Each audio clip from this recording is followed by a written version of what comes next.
এই যে আমরা ভয় পাই, কেন ভয় পাই? কেন অন্ধকারে আরো বেশি ভয় পাই? কেন অন্ধকারকে আমাদের অস্বাভাবিক লাগে?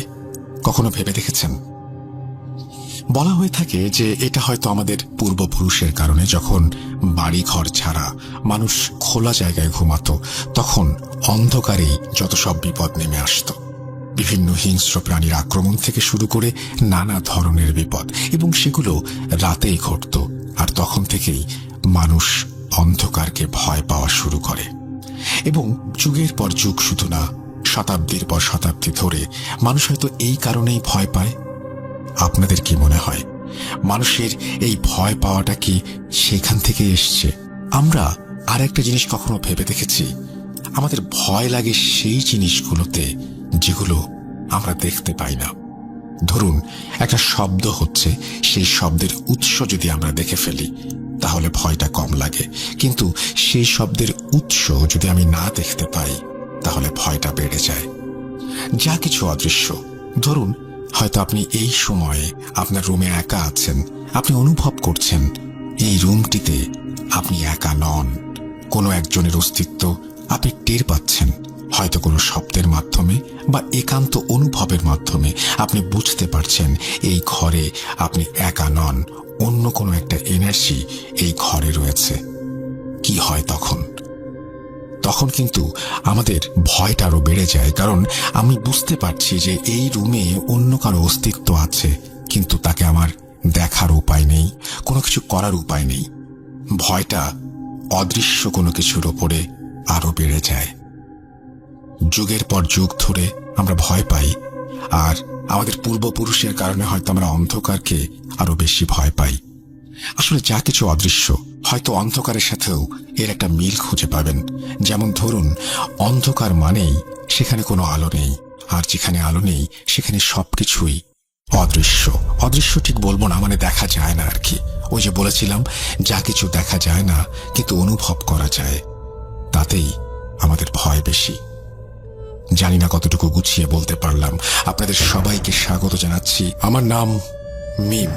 আমি আপনার অনেক পুরনো একজন লিসেনার। আমার বাড়ি গাইবান্ধাতে। আমি আমার সঙ্গে ঘটে যাওয়া একটা অভিজ্ঞতা আপনাদের সাথে শেয়ার করতে চাই। ঘটনাটি মূলত আমরা যে বাড়িতে থাকি সে বাড়িকে কেন্দ্র করে। আমরা এই বাড়িতে 10 বছরের বেশি সময় থেকে ভাড়ায় আছি। যদিও পড়াশোনার জন্য আমাকে এখন ঢাকায় থাকতে হয়। বাড়িটির ব্যাপারে একটু বর্ণনা দিই। বাড়িটি মূলত মুক্তিযুদ্ধের পরে বানানো হয়েছিল। বাড়িটি 1 বিঘার একটু কম জায়গার উপরে বানানো একটি দোতলা বাড়ি, 4টা ইউনিট, নিচে 2টো, ওপরে 2টো, এবং বাড়ির পেছনে বেশ কয়েকটা আম গাছ সহ অনেক গাছগাছালি রয়েছে। বাড়িটির পেছন সাইডে হাফ ওয়ালের একটি ছোট্ট ঘর ছিল, যেটাতে কেয়ারটেকার থাকতো বাড়িটি দেখাশোনা করার জন্য। আরেকটা কথা বলে রাখি, আমাদের বাড়ির যে মূল মালিক তিনি মারা গিয়েছিলেন 1990-এর আশেপাশে। উনি মারা যাবার পরে আমাদের এই পুরো বাসাটা 5 থেকে 7 বছরের মতো ফাঁকা পড়েছিল। বাড়িওয়ালার একজন মেয়ে ছিল, উনি মেডিকেলে পড়ার জন্য ঢাকায় স্থায়ীভাবে বসবাস করেন। পরবর্তীতে বাড়িটা ঠিকঠাক করে ভাড়া দেয়া হয়। বাড়িটির 4 ইউনিটের মধ্যে আমরা নিচতলায় থাকতাম। নিচতলার 2য় ইউনিটে বাড়িওয়ালার আসবাব ছিল। ঈদে কখনো বাসায় আসলে বাড়িওয়ালার মেয়ে ওখানে থাকতো। নর্মালি ওটা গোডাউন হিসেবে ইউজ করা হতো। 2য় তলার 2টি ইউনিটে 2 ভাড়াটিয়া থাকতো। আরেকটা কথা বলে রাখি, আমাদের বাসায় যে কেয়ারটেকার দেখাশোনা করে তিনি একজন বৃদ্ধ মহিলা, বয়স 70 থেকে 80 হবে। তার ব্যাপারে বেশ কিছু ঘটনা শুনেছিলাম। এই বৃদ্ধ মহিলাকে সবাই আইজলের নানি বলে ডাকে। বুড়িটির মাথায় কোনো চুল নেই। চুল নেই বলতে মাথায় নাকি চুল ছিল, সবই পড়ে গিয়েছে। আইজলের নানির চুল পড়ে যাওয়ার পেছনে একটা রহস্যজনক ঘটনা রয়েছে। ঘটনাটি এরকম, আমাদের বাড়ির পেছনে বেশ কিছু আম গাছ রয়েছে। আগেই বলেছিলাম, আইজলের নানি রুমে একাই থাকতো। জ্যৈষ্ঠ মাসের কোনো এক মধ্যরাতে প্রচণ্ড ঝড় বৃষ্টি এবং বাতাস শুরু হয়। এরকম মাসে প্রচণ্ড আম পড়ে ঝড় বৃষ্টিতে। বৃদ্ধ যে ঘরে থাকে সে ঘরের পাশে বেশ কিছু আম গাছ ছিল বিধায় কোনো আম পড়লে সেই বৃদ্ধ বুঝতে পারতেন। তো সেদিন আনুমানিক রাত 2টা থেকে 3টার আশেপাশে বৃদ্ধ মহিলা আম পড়ার শব্দে রুম থেকে বের হয়ে আম নিয়ে আসতে চায়। বিদ্যুৎ চমকাচ্ছিল, সঙ্গে বাতাস ছিল। বুড়ি বের হয়ে দেখে আম গাছের নিচে 2-3টা ছোট ছোট বাচ্চা আম নিয়ে দৌড়াদৌড়ি শুরু করেছে। বৃদ্ধ মহিলা অত কিছু বুঝতে না পেরে বাচ্চাগুলোকে সেখান থেকে তাড়িয়ে দেয় এবং আমগুলো তার রুমে নিয়ে আসে। পরবর্তীতে আমগুলো কোনো চিন্তা ছাড়াই খেয়ে ফেলে। তার কিছুদিন পর থেকে বৃদ্ধ মহিলা অস্বাভাবিক আচরণ শুরু করে। পরবর্তীতে তার আত্মীয় স্বজন বুঝতে পারে তার উপরে জিনের আসর হয়েছে এবং আমগুলি খাওয়ার পর থেকে তার মাথার সম্পূর্ণ চুল একটু একটু করে পড়ে যায়। হুজুরের ঝাড়ফুঁক এবং তাবিজের মাধ্যমে বৃদ্ধ মহিলা কিছুটা সুস্থ হলেও সন্ধ্যার পরে রুম থেকে বের হতে বারণ করা হয়। আজ অবধি সন্ধ্যার পরে সেই বৃদ্ধ মহিলা কখনো বাইরে বের হন না। এখন আসি মূল ঘটনায়। আমি মূলত ঢাকায় থাকলেও করোনা ও ব্যক্তিগত কিছু কারণে 1 বছরের বেশি সময় হলো আমার বাড়িতেই আছি। কিন্তু পরীক্ষার জন্য 2-1 দিনের জন্য ঢাকায় গিয়ে থাকতে হতো। আমাদের বাড়িটি অনেক পুরনো বিধায় বাড়ির মালিক বাড়ির আনুষঙ্গিক কিছু কাজ করার জন্য বাড়ির দোতলার ভাড়াটিয়াদেরকে বাড়ি ছাড়তে নোটিশ দেন। আমাদেরকেও বলেন, কিন্তু আমরা অনেক পুরনো ভাড়াটিয়া বিধায় আমরা থেকে গিয়েছিলাম। বাড়ির দোতলায় কাজ শুরু হলেও 2 মাসের মধ্যে শেষ হয়ে যায়। নিচতলায় আমাদের ইউনিটের কাজ শুরু হওয়ার কথা। আমি ঢাকায় চলে আসি। আমি ঢাকায় চলে আসার 3 দিন পরে রমজান মাস শুরু হয়ে যায়। আমাদের ইউনিটের কাজ শুরু করার জন্য আমাদের সকল জিনিসপত্র নিচতলার ইউনিটে অর্থাৎ গুদামে শিফট করা হয়। বাবা চাকরির জন্য অন্য জেলায় অবস্থান করত বিধায় পুরো বাড়িতে আম্মু একাই থাকত। আমি না থাকাতে আম্মুকে ওই গুদামে অর্থাৎ স্টোর রুমে সাময়িকভাবে থাকার জন্য নামাজ পড়ার জন্য একটা ব্যবস্থা করা হয়। পরীক্ষা শেষ হয়ে গেলে 6 রোজার দিকে আমি বাসায় ব্যাক করি। বাসায় ব্যাক করে আমার থাকার জায়গা না থাকার কারণে দোতলার 2টি ইউনিটের একটিতে অর্থাৎ ডাইনিং রুমে আমি কোনো রকমে একটি বেড পেতে থাকার সিদ্ধান্ত নেই। প্রথম 1-2 দিন কোনো সমস্যা না হলেও তৃতীয় দিন থেকে ছাদের টুকটাক শব্দ হওয়ার ব্যাপারটা ফিল করি। প্রথম আওয়াজগুলো পাওয়াটা আমার কাছে কিছুটা মজার লাগতো, কিছুটা ভয়ও লাগতো। ব্যাপারটা আমি খুব সহজভাবে নিলাম। আম্মুর সঙ্গে ব্যাপারটা শেয়ার করলে আম্মু বলল, এরকম টুকটাক আওয়াজ আম্মুও শুনতে পায়। ওপর থেকে মার্বেল পাথর যদি পাকা মেঝেতে গড়িয়ে দেয়া হয় তাহলে যেরকম আওয়াজ হয় অনেকটা সেরকম। একটা জিনিস লক্ষ্য করেছি, কখনো বাতাস বেশি হতো, টুকটাক আওয়াজটাও তখন প্রচণ্ড জোরে হতো এবং বেশি বেশি করে হতো। মনে হতো কে বা কারা আমাদের বাড়ির ছাদে বাতাসের মধ্যে নাচানাচি করছে এবং পাথর দিয়ে খেলছে। বাতাস বেশি হলে পাথর পড়ার শব্দটা অনেক জোরে জোরে হতো। আম্মু নিচতলায় থাকতো আর আমাকে নিয়ে টেনশন করতো জেগে জেগে। কখনো জোরে আওয়াজ হলে আমাকে ফোন দিয়ে বলতো, বাবা ভয় করিস না, আমি নিচে জেগে আছি, বেশি সমস্যা হলে নিচে চলে আয়। ছাদের শব্দের আওয়াজে আমি ঘুমাতে পারতাম না, মনে হতো এই বুঝি নিচে নেমে আসবে। এভাবে বেশ কিছুদিন কেটে যায়। বাবা সাপ্তাহিক ছুটিতে 1 দিনের জন্য বাসায় আসতো। বাবার সঙ্গে শেয়ার করলে বাবা মজার ছলে এগুলো উড়িয়ে দেয় এবং এগুলোকে মনে না নিতে বলে। এবং বাবা শুক্রবার রাতে তার কর্মস্থানে অর্থাৎ অন্য জেলায় চলে যায়। শনিবার সারাদিন রোজা থাকার পর ইফতারের আগে হঠাৎ করে আমার মনে হলো যাই একটু ছাদ থেকে ঘুরে আসি। ইফতারের আর 5-7 মিনিট বাকি ছিল। অন্ধকার নেমে এসেছিল হালকা। হঠাৎ করে আমার মনে হলো ছাদে যে আওয়াজ হয় এটা কিসের আওয়াজ হয়। আমি পুরো ছাদ তন্ন তন্ন করে খুঁজলাম। 2টো ইট পেয়েছিলাম। ইট 2টো বড় ছিল। ইট 2টো আমি ছাদ থেকে নিচে ফেলে দেই এবং আমি শিওর হই পুরো ছাদ মিলিয়ে আর একটিও ইটের টুকরো ছিল না। আর ভাবি ইটগুলো তো ফেলে দিলাম, তাহলে আজকে মনে হয় ছাদে আর আওয়াজ হবে না। ইফতার করে বাইরে গিয়েছিলাম। ঠিক সময় মতো বাসায় ফিরে রাতের খাবার খেয়ে আমি আমার সব জিনিসপত্র নিয়ে ওপরে যাই ঘুমাবার জন্য। কিছুক্ষণ থাকার পর বুঝতে পারলাম আজকের আওয়াজটা বেশি হচ্ছিল। আমি নিচতলায় আম্মুকে ফোন দিয়ে বললাম, আওয়াজটা কেন জানি আজকে বেশি বেশি হচ্ছে। আম্মু বলল, ভয় পেও না, কিছু হবে না। জোরে জোরে আওয়াজ হলে আম্মু নিচ থেকে শুনতে পেত।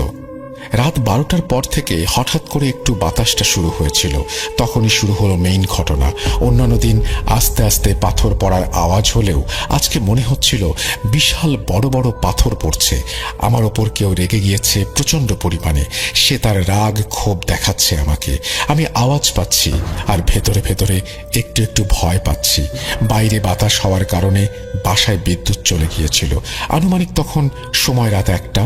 ছাদের এমন শব্দে আমার কখনো ঘুম ধরত না। সবসময় আতঙ্কে থাকতাম, এই বুঝি নেমে আসবে। কারেন্ট যাওয়ার কারণে আমি আমার দুটো ফোনের ফ্ল্যাশ লাইট অন করে বসেছিলাম।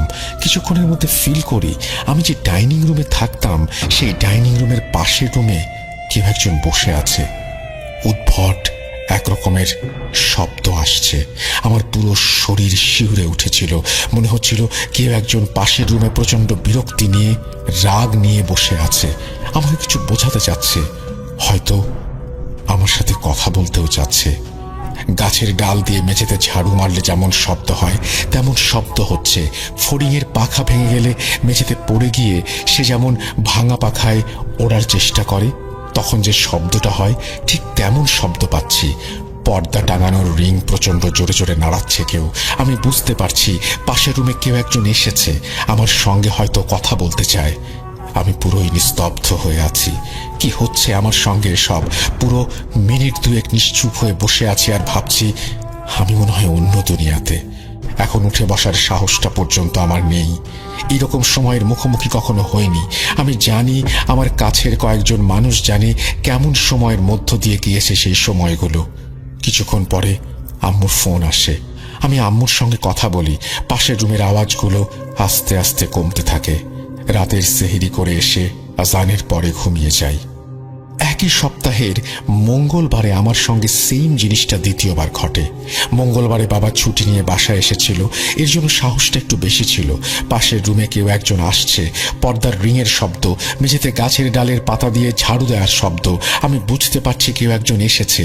হাতে একটা লাইটার, মোবাইলের আলো, এবং আমি একটা খুন্তি নিয়ে সাহস করে ঢুকে গিয়েছিলাম রুমে।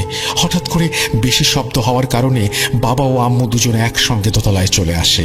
রুমটায় ঢোকার আগে ওনারা চলে এসেছিল। হয়তো ঢুকে গেলে আমার ক্ষতি হতে পারত। ব্যাপারগুলো বেশি বেশি হওয়ার কারণে তার পরদিন থেকেই আমি নিচে চলে আসি। 10 থেকে 15 দিনের মতো আমি এভাবে একা একা দোতলায় ছিলাম। কোনোদিনও ভোরের আলো না দেখা অবধি আমার ঘুম পেত না। আমার বাড়ির পাশে কয়েকটি বাড়ির কয়েকজন রয়েছে যারা জিন দ্বারা আক্রান্ত। আমি কোনোদিন চাই না আমার সঙ্গে এরকম ঘটনা ঘটুক, এমন ঘটনার সাক্ষী হই। ঘটনাটা ভালো লাগলে অবশ্যই নিজের মতো করে পড়ে শোনাবেন, আমার জন্য দোয়া করবেন এবং ভালো থাকবেন। ঘটনাটি ব্রাহ্মণবাড়িয়া সদরের একটি বাসা কেন্দ্রিক। আমাদের বাসা বানানোর কাজ চলাকালীন সময়ে আমরা একটি নতুন বাসায় উঠি। আমি আগে আমার বাসার বর্ণনা তুলে ধরছি। বাসাটি ছিল অনেক পুরনো, 3 তলা। আমরা ছিলাম তার 2 তলাতে। বাসাটির 2 তলার সাথে লাগালাগি ভাবে একটি 1 তলা বাসা ছিল। 1 তলা বাসাটির ছাদ আমাদের বাসাটির 2 তলার সাথে লাগানো ছিল, মানে অল্প দূরত্বে। বলে রাখা ভালো, পাশের বাসার ছাদের ওপর একটি রুম ছিল যা সবসময় তালা লাগানো অবস্থায় থাকত। প্রথম ঘটনা, প্রথম দিন বাসায় ওঠার পর রাতে ঘুমোতে যাওয়ার আগে আমার আম্মু খেয়াল করেন যে পাশের ছাদে 2টা ছায়ামূর্তি, ছাদের এক মাথা থেকে অন্য মাথায় তারা দৌড়াদৌড়ি করছে। আম্মু প্রথমে ভাবে ছায়ামূর্তি দুটো হয়তো আমাদের বাসার 3 তলার কারণ হলো পাশাপাশি ছাদ হওয়ার কারণে এই বাসার লাইটের আলো ওই ছাদে গিয়ে পড়ে। একটু পর খেয়াল করে ছায়ামূর্তি 2টা পাশের বাড়ির ছাদের রুমের দিকে মিলিয়ে যায়। ঘটনা 2, শীতের সময় হওয়ায় সন্ধ্যার পর জানালা লাগিয়ে দিত আম্মু। বলে রাখা ভালো, জানালাগুলো ছিল কাঠের বড় পাল্লার। আমি তখন আমার টেবিলে বসে পড়ছিলাম। হঠাৎ করে জানালায় অনেক জোরে থাপ্পড় দেওয়ার শব্দে আমরা সবাই অবাক হয়ে যাই, স্তব্ধতা কাটিয়ে জানালা খুলে কাউকে খুঁজে পাওয়া যায় না আর। তারপর থেকে নিয়মিত প্রতিদিন জানালায় থাপ্পড় দেওয়ার শব্দে পুরো বাসা কেঁপে উঠত, আর আমরা নির্বাক হয়ে তাকিয়ে থাকতাম। ঘটনা 3। একদিন রাতে আনুমানিক 1টা থেকে 1:30টার মধ্যে আমাদের ঘুম ভেঙে যায় আম্মুর চিল্লাচিল্লিতে। ঘুম থেকে উঠে ঘটনা যা শুনি তা ছিল অবাক করা। আম্মু নাকি শুনতে পায় আপুর রুম থেকে কিছু ভাঙার শব্দ। তারপর আম্মু আপুর রুমে গিয়ে দেখে আপুর রুমের জানালা খোলা। আপুর চুলগুলো ছিল এলোমেলো। আপুর একটা হাত ছিল জানালার বাইরে। আম্মুর সাথে সাথে আপুকে ধরে জানালার পাশ থেকে নিয়ে আসে এবং আম্মু খেয়াল করে আপুর হাতে খামচে ধরার দাগ। ওই রাতে আমরা সবাই একসাথে ঘুমাই এবং রাতে আর কিছু হয় না। ঘটনা 4। আমরা সবাই ঘুমের প্রস্তুতি নিচ্ছিলাম। ঠিক তখনই পাশের ছাদ থেকে নুপুরের শব্দে সবাই অবাক হয়ে যায়। প্রথমে আস্তে আস্তে, তারপরে শব্দটা প্রকট হতে থাকে। আমাদের কারোরই সাহস হচ্ছিল না জানলা খুলে দেখার। ঠিক কতক্ষণ ছিল মনে নেই। আস্তে আস্তে সব স্বাভাবিক। আমরা আসলে এতদিনে মোটামুটি বিরক্ত এই সবে। আম্মু একজন হুজুরের কাছে যাওয়ার সিদ্ধান্ত নেয়। হুজুর কিছু একটা লিখে দেয় এবং বলে এগুলো জানালার উপরে লাগিয়ে দিতে। আমরা তা করি। তারপর থেকে জানালায় আর কোনো শব্দ হয় না। তারপর থেকে শুরু হয় অন্য একটি সমস্যা। রাত হলেই আমাদের পুরো বাসা রান্নার ঘ্রাণে মুখরিত হয়ে যেত। তার সাথে জোরে জোরে বাটার শব্দ, মনে হয় কোনো কিছু বাটা হচ্ছে। প্রথম দিন আমরা ভেবেছিলাম হয়তো ওপরের তলাতে কেউ শব্দ করছে, কিন্তু 3-4 দিন একটানা শব্দ হওয়ার পর আম্মু ওপরের আন্টিদের জিজ্ঞেস করলে তারা বলে রাতে তারা রান্নাই করে না এবং এই শব্দটা তারাও পায় এবং তারা এটার সাথে অভ্যস্ত। আম্মু তখন একে একে আমাদের সাথে ঘটে যাওয়া কাহিনীগুলো বলতে থাকে। তারপর আন্টি আম্মুকে ব্যাপারটা খুলে বলে। বাসার ছাদে তারা কেউ সন্ধ্যার পরে আসে না। তাদের সাথেও অনেক ধরনের ঘটনা ঘটেছে। শুধু তাই না, তারা এই বাসাটি একতলা থেকে ওপরে বাড়াতেও পারে না। কাজ শুরু হলে কোনো না কোনোভাবে সেটি বন্ধ হয়ে যায়। অনেক হুজুরকে দেখানোর পরও তারা কোনো সমাধান করতে পারেনি। তাই সবার উত্তর একটাই, এই জায়গাটায় জিনরা চলাচল করে। এটা তাদের রাস্তা, যেটা বন্ধ করা কারো পক্ষে সম্ভব না। আমাদের এই ফ্ল্যাটটাতে বেশি দিন কেউ থাকতে পারে না। আগে যারা ছিল তারাও এসব কারণে বাসাটি ছেড়ে দেয়। দেখতে দেখতে আমাদের বাসা বানানো সম্পূর্ণ হয়ে যায়। আমরাও চলে যাই এখান থেকে। ওই বাসাটা ওভাবেই আছে। এলাকার সবাই চেনে ওই বাসাটিকে। আমি ব্রাহ্মণবাড়িয়া থেকে বলছি। আমার নাম সিয়াম। আমি 9ম শ্রেণীর ছাত্র। এখন আমি যে ঘটনাটি বলবো এটা আমার ফ্রেন্ড তামিম, তার সাথে ঘটে যাওয়া একটি ঘটনা। তামিম নামটি ছদ্ম একটা নাম ব্যবহার করা হয়েছে। জানি না ঘটনাটা কতটা ভয়াবহ। ঘটনাটি বিশ্বাস করা বা না করা আপনাদের ব্যাপার। আমি তামিমের ভাষায় ঘটনাটি বলছি। সময়টা 2012-র শেষ এবং 2013-র শুরুর দিকের ঘটনা। আমার বয়স তখন 5 বছর। আমরা গ্রামের বাড়িতে থাকতাম। আমার লেখাপড়ার জন্য আমরা গ্রাম থেকে ব্রাহ্মণবাড়িয়া শহরে এসেছিলাম 2012 সালের 29 ডিসেম্বর। তখন আমি ছোট, নতুন শহরে আসছিলাম। সবকিছুই নতুন ছিল আমার জন্য।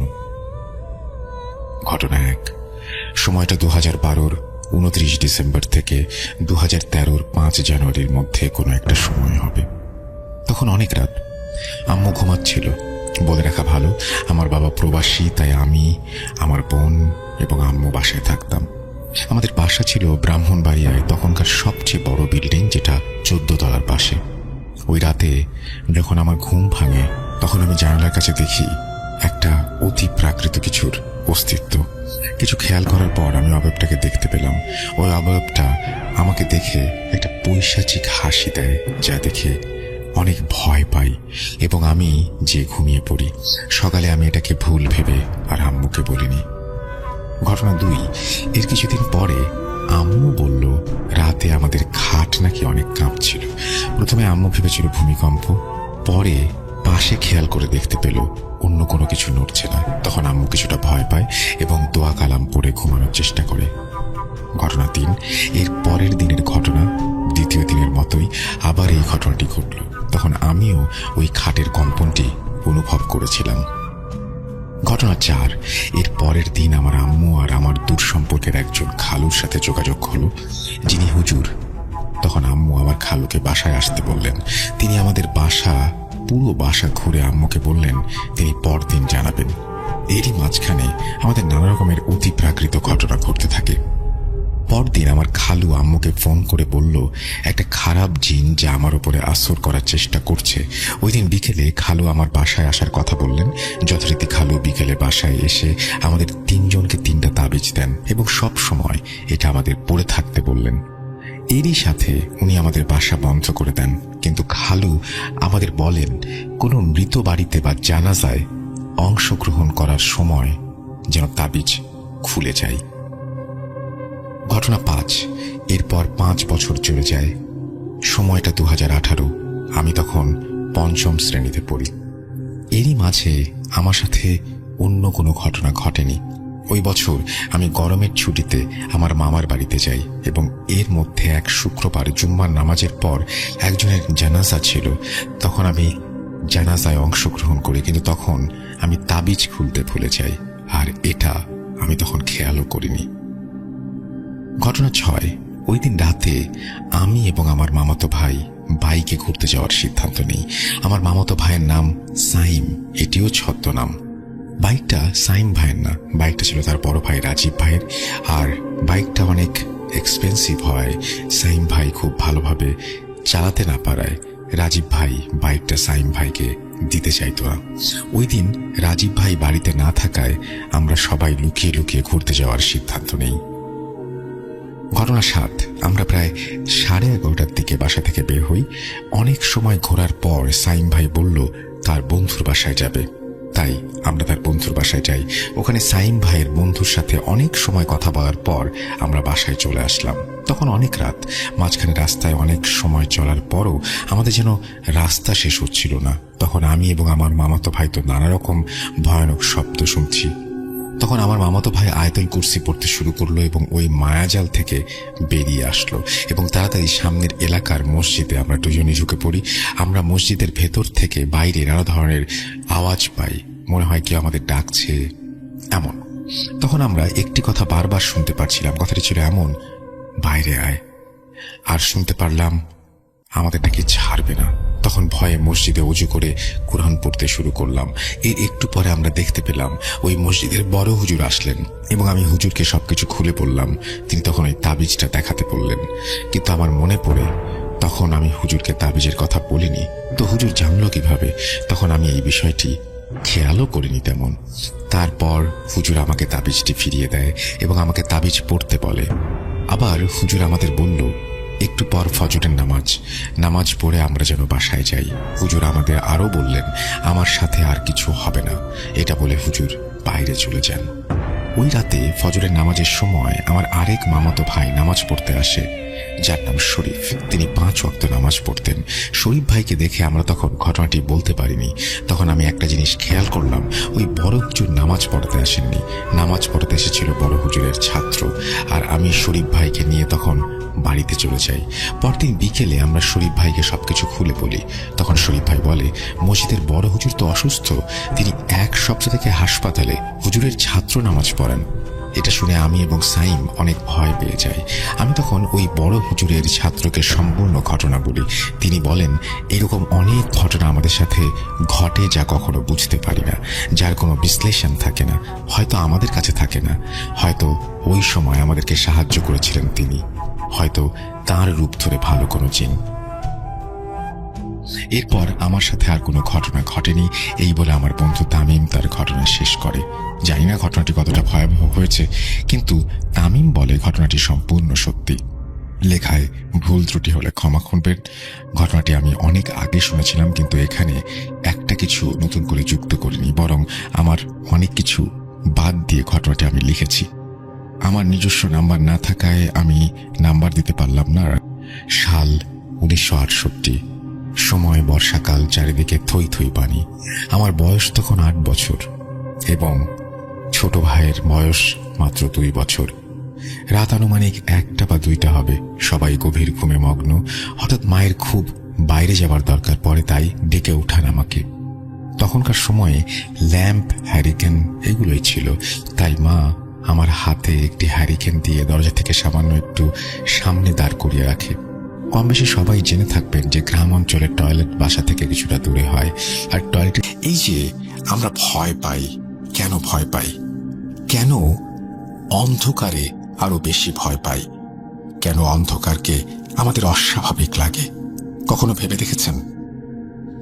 বলা হয়ে থাকে যে এটা হয়তো আমাদের পূর্বপুরুষের কারণে, যখন বাড়ি ঘর ছাড়া মানুষ খোলা জায়গায় ঘুমাতো, তখন অন্ধকারেই যত সব বিপদ নেমে আসতো। বিভিন্ন হিংস্র প্রাণীর আক্রমণ থেকে শুরু করে নানা ধরনের বিপদ, এবং সেগুলো রাতেই ঘটতো। আর তখন থেকেই মানুষ অন্ধকারকে ভয় পাওয়া শুরু করে, এবং যুগের পর যুগ, শুধু না শতাব্দীর পর শতাব্দী ধরে মানুষ হয়তো এই কারণেই ভয় পায়। আপনাদের কি মনে হয়, মানুষের এই ভয় পাওয়াটা কি সেখান থেকে এসছে? আমরা আর একটা জিনিস কখনো ভেবে দেখেছি, আমাদের ভয় লাগে সেই জিনিসগুলোতে যেগুলো আমরা দেখতে পাই না। ধরুন, একটা শব্দ হচ্ছে, সেই শব্দের উৎস যদি আমরা দেখে ফেলি তাহলে ভয়টা কম লাগে, কিন্তু সেই শব্দের উৎস যদি আমি না দেখতে পাই তাহলে ভয়টা বেড়ে যায়। যা কিছু অদৃশ্য, ধরুন হয়তো আপনি এই সময়ে আপনার রুমে একা আছেন, আপনি অনুভব করছেন এই রুমটিতে আপনি একা নন, কোনো একজনের অস্তিত্ব আপনি টের পাচ্ছেন। হয়তো কোনো শব্দের মাধ্যমে বা একান্ত অনুভবের মাধ্যমে আপনি বুঝতে পারছেন এই ঘরে আপনি একা নন, অন্য কোনো একটা এনার্জি এই ঘরে রয়েছে। কি হয় তখন? তখন কিন্তু আমাদের ভয়টা আরো বেড়ে যায়, কারণ আমি বুঝতে পারছি যে এই রুমে অন্য কারো অস্তিত্ব আছে, কিন্তু তাকে আমার দেখার উপায় নেই, কোনো কিছু করার উপায় নেই। ভয়টা অদৃশ্য কোনো কিছুর ওপরে আরো বেড়ে যায়। যুগের পর যুগ ধরে আমরা ভয় পাই, আর আমাদের পূর্বপুরুষের কারণে হয়তো আমরা অন্ধকারকে আরো বেশি ভয় পাই। আসলে যা কিছু অদৃশ্য, হয়তো অন্ধকারের সাথেও এর একটা মিল খুঁজে পাবেন। যেমন ধরুন, অন্ধকার মানেই সেখানে কোনো আলো নেই, আর যেখানে আলো নেই সেখানে সবকিছুই অদৃশ্য। অদৃশ্য ঠিক বলবো না, মানে দেখা যায় না আর কি। ওই যে বলেছিলাম, যা কিছু দেখা যায় না কিন্তু অনুভব করা যায়, তাতেই আমাদের ভয় বেশি। জানি না কতটুকু গুছিয়ে বলতে পারলাম। আপনাদের সবাইকে স্বাগত জানাচ্ছি। আমার নাম মিম। আমি আপনার অনেক পুরনো একজন লিসেনার। আমার বাড়ি গাইবান্ধাতে।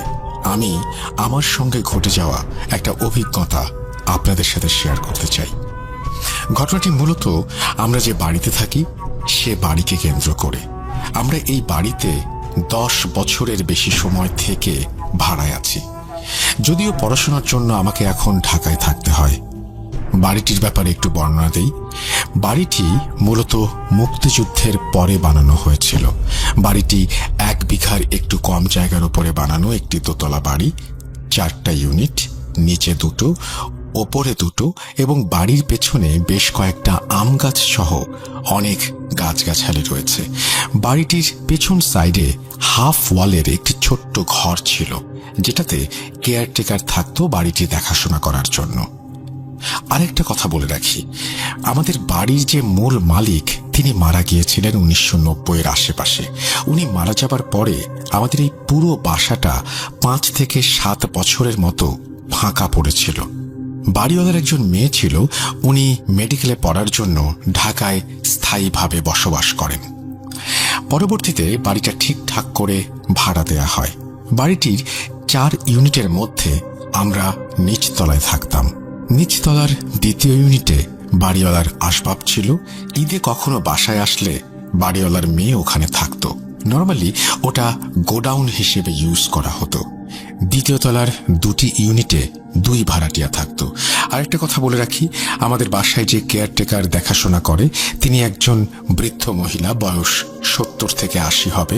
তার ব্যাপারে বেশ কিছু ঘটনা শুনেছিলাম। এই বৃদ্ধ মহিলাকে সবাই আইজলের নানি বলে ডাকে। বুড়িটির মাথায় কোনো চুল নেই। চুল নেই বলতে মাথায় নাকি চুল ছিল, সবই পড়ে গিয়েছে। আইজলের নানির চুল পড়ে যাওয়ার পেছনে একটা রহস্যজনক ঘটনা রয়েছে। ঘটনাটি এরকম, আমাদের বাড়ির পেছনে বেশ কিছু আম গাছ রয়েছে। আগেই বলেছিলাম, আইজলের নানি রুমে একাই থাকতো। জ্যৈষ্ঠ মাসের কোনো এক মধ্যরাতে প্রচণ্ড ঝড় বৃষ্টি এবং বাতাস শুরু হয়। এরকম মাসে প্রচণ্ড আম পড়ে ঝড় বৃষ্টিতে।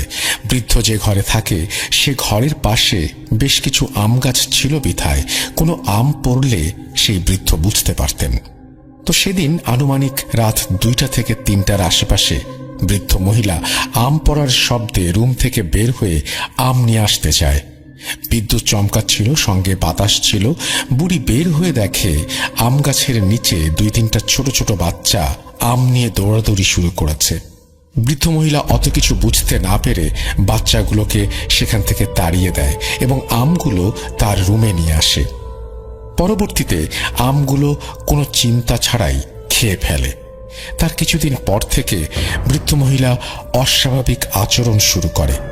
পরবর্তীতে তার আত্মীয় স্বজন বুঝতে পারে তার উপরে জিনের আসর হয়েছে এবং আমগুলি খাওয়ার পর থেকে তার মাথার সম্পূর্ণ চুল একটু একটু করে পড়ে যায়। হুজুরের ঝাড়ফুঁক এবং তাবিজের মাধ্যমে বৃদ্ধ মহিলা কিছুটা সুস্থ হলেও সন্ধ্যার পরে রুম থেকে বের হতে বারণ করা হয়। আজ অবধি সন্ধ্যার পরে সেই বৃদ্ধ মহিলা কখনো বাইরে বের হন না। এখন আসি মূল ঘটনায়। আমি মূলত ঢাকায় থাকলেও করোনা ও ব্যক্তিগত কিছু কারণে 1 বছরের বেশি সময় হলো আমার বাড়িতেই আছি। কিন্তু পরীক্ষার জন্য 2-1 দিনের জন্য ঢাকায় গিয়ে থাকতে হতো। আমাদের বাড়িটি অনেক পুরনো বিধায় বাড়ির মালিক বাড়ির আনুষঙ্গিক কিছু কাজ করার জন্য বাড়ির দোতলার ভাড়াটিয়াদেরকে বাড়ি ছাড়তে নোটিশ দেন। আমাদেরকেও বলেন, কিন্তু আমরা অনেক পুরনো ভাড়াটিয়া বিধায় আমরা থেকে গিয়েছিলাম। বাড়ির দোতলায় কাজ শুরু হলেও 2 মাসের মধ্যে শেষ হয়ে যায়। নিচতলায় আমাদের ইউনিটের কাজ শুরু হওয়ার কথা। আমি ঢাকায় চলে আসি। আমি ঢাকায় চলে আসার 3 দিন পরে রমজান মাস শুরু হয়ে যায়। আমাদের ইউনিটের কাজ শুরু করার জন্য আমাদের সকল জিনিসপত্র নিচতলার ইউনিটে অর্থাৎ গুদামে শিফট করা হয়।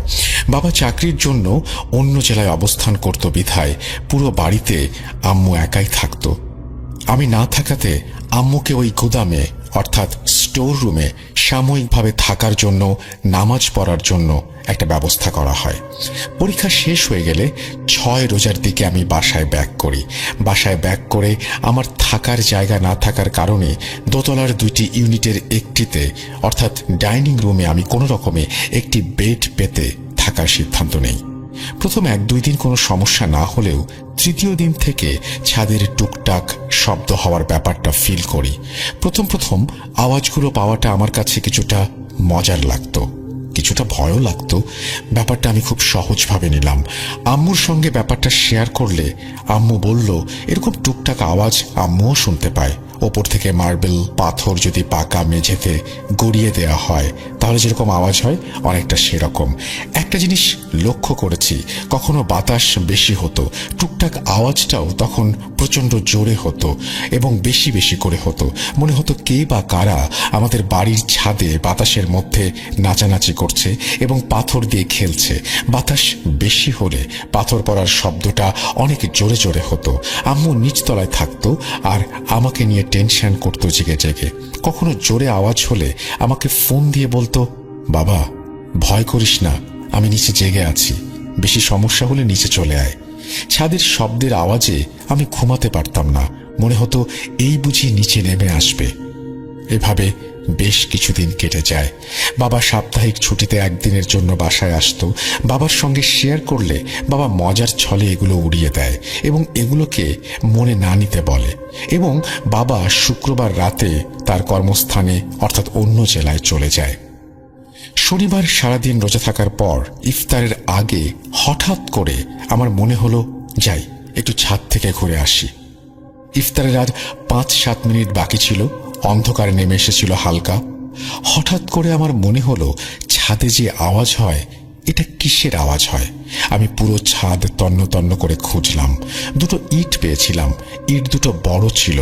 ইট 2টো আমি ছাদ থেকে নিচে ফেলে দেই এবং আমি শিওর হই পুরো ছাদ মিলিয়ে আর একটিও ইটের টুকরো ছিল না।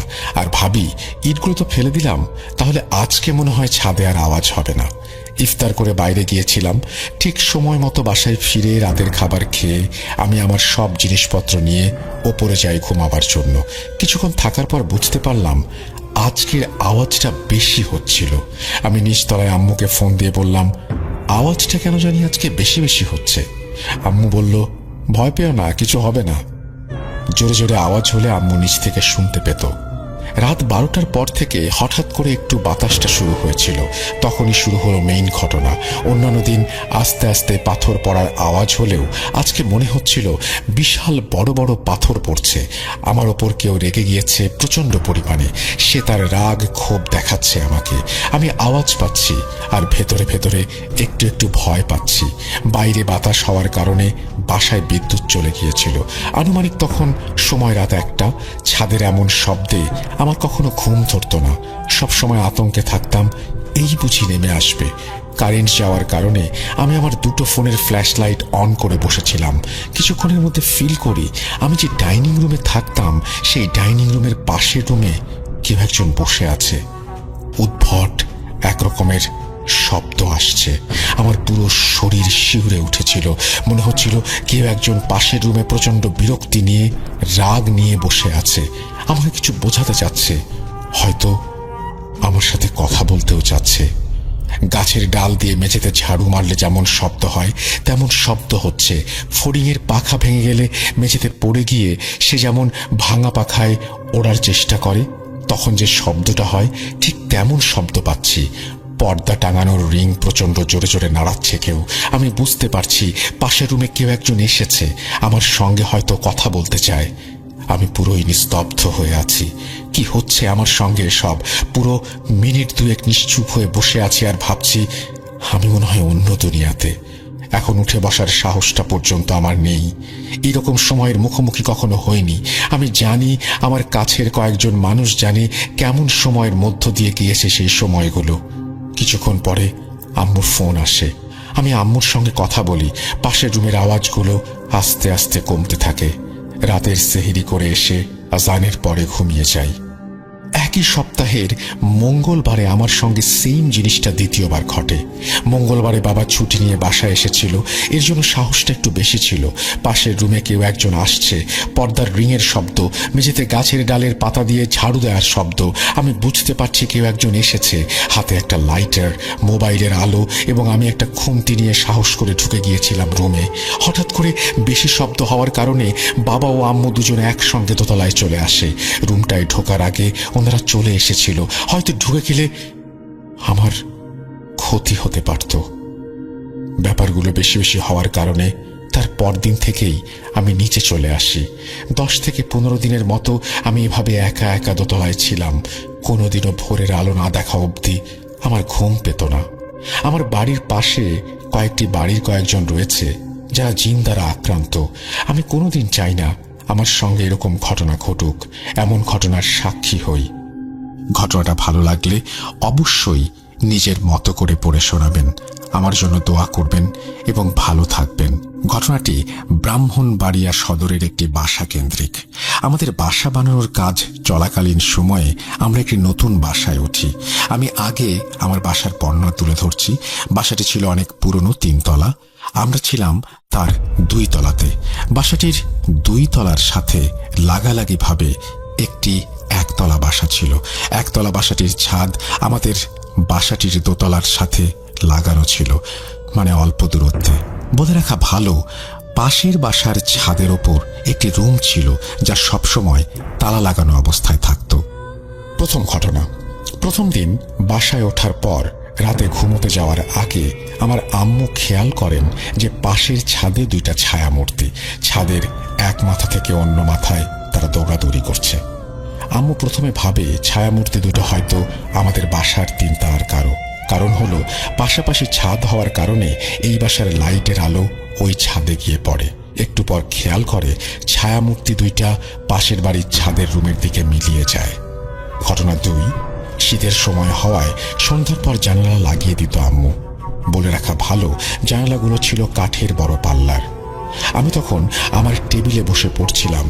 হঠাৎ করে জানালায় অনেক জোরে থাপ্পড় দেওয়ার শব্দে আমরা সবাই অবাক হয়ে যাই। স্তব্ধতা কাটিয়ে জানালা খুলে কাউকে খুঁজে পাওয়া যায় না আর। তারপর থেকে নিয়মিত প্রতিদিন জানালায় থাপ্পড় দেওয়ার শব্দে পুরো বাসা কেঁপে উঠত আর আমরা নির্বাক হয়ে তাকিয়ে থাকতাম। ঘটনা 3। একদিন রাতে আনুমানিক 1টা থেকে 1:30টার মধ্যে আমাদের ঘুম ভেঙে যায় আম্মুর চিল্লাচিল্লিতে। ঘুম থেকে উঠে ঘটনা যা শুনি তা ছিল অবাক করা। আম্মু নাকি শুনতে পায় আপুর রুম থেকে কিছু ভাঙার শব্দ। তারপর আম্মু আপুর রুমে গিয়ে দেখে আপুর রুমের জানালা খোলা। আপুর চুলগুলো ছিল এলোমেলো। আপুর একটা হাত ছিল জানালার বাইরে। আম্মুর সাথে সাথে আপুকে ধরে জানালার পাশ থেকে নিয়ে আসে এবং আম্মু খেয়াল করে আপুর হাতে খামচে ধরার দাগ। ওই রাতে আমরা সবাই একসাথে ঘুমাই এবং রাতে আর কিছু হয় না। ঘটনা 4। আমরা সবাই ঘুমের প্রস্তুতি নিচ্ছিলাম। ঠিক তখনই পাশের ছাদ থেকে নুপুরের শব্দে সবাই অবাক হয়ে যায়। প্রথমে আস্তে আস্তে, তারপরে শব্দটা প্রকট হতে থাকে। আমাদের কারোরই সাহস হচ্ছিল না জানালা খুলে দেখার। ঠিক কতক্ষণ ছিল মনে নেই। আস্তে আস্তে সব স্বাভাবিক। আমরা আসলে এতদিনে মোটামুটি বিরক্ত এই সবে। আম্মু একজন হুজুরের কাছে যাওয়ার সিদ্ধান্ত নেয়। হুজুর কিছু একটা লিখে দেয় এবং বলে এগুলো জানালার উপরে লাগিয়ে দিতে। আমরা তা করি। তারপর থেকে জানালায় আর কোনো শব্দ হয় না। তারপর থেকে শুরু হয় অন্য একটি সমস্যা। রাত হলেই আমাদের পুরো বাসা রান্নার ঘ্রাণে মুখরিত হয়ে যেত। তার সাথে জোরে জোরে বাটার শব্দ। মনে হয় কোনো কিছু বাটা হচ্ছে। প্রথম দিন আমরা ভেবেছিলাম হয়তো ওপরের তলাতে কেউ শব্দ করছে, কিন্তু 3-4 দিন একটানা শব্দ হওয়ার পর আম্মু ওপরের আন্টিদের জিজ্ঞেস করলে তারা বলে রাতে তারা রান্নাই করে না এবং এই শব্দটা তারাও পায় এবং তারা এটার সাথে অভ্যস্ত। আম্মু তখন একে একে আমাদের সাথে ঘটে যাওয়া কাহিনীগুলো বলতে থাকে। তারপর আন্টি আম্মুকে ব্যাপারটা খুলে বলে। বাসার ছাদে তারা কেউ সন্ধ্যার পরে আসে না। তাদের সাথেও অনেক ধরনের ঘটনা ঘটেছে। শুধু তাই না, তারা এই বাসাটি একতলা থেকে ওপরে বাড়াতেও পারে না। কাজ শুরু হলে কোনো না কোনোভাবে সেটি বন্ধ হয়ে যায়। অনেক হুজুরকে দেখানোর পরও তারা কোনো সমাধান করতে পারেনি। তাই সবার উত্তর একটাই, এই জায়গাটায় জিনরা চলাচল করে। এটা তাদের রাস্তা, যেটা বন্ধ করা কারো পক্ষে সম্ভব না। আমাদের এই ফ্ল্যাটটাতে বেশি দিন কেউ থাকতে পারে না। আগে যারা ছিল তারাও এসব কারণে বাসাটি ছেড়ে দেয়। দেখতে দেখতে আমাদের বাসা বানানো সম্পূর্ণ হয়ে যায়। আমরাও চলে যাই এখান থেকে। ওই বাসাটা ওভাবেই আছে। এলাকার সবাই চেনে ওই বাসাটিকে। আমি ব্রাহ্মণবাড়িয়া থেকে বলছি। আমার নাম সিয়াম। আমি 9ম শ্রেণীর ছাত্র। এখন আমি যে ঘটনাটি বলবো এটা আমার ফ্রেন্ড তামিম, তার সাথে ঘটে যাওয়া একটি ঘটনা। তামিম নামটি ছদ্ম একটা নাম ব্যবহার করা হয়েছে। জানি না ঘটনাটা কতটা ভয়াবহ। ঘটনাটি বিশ্বাস করা বা না করা আপনাদের ব্যাপার। আমি তামিমের ভাষায় ঘটনাটি বলছি। সময়টা 2012 শেষ এবং 2013 শুরুর দিকের ঘটনা। আমার বয়স তখন 5 বছর। আমরা গ্রামের বাড়িতে থাকতাম।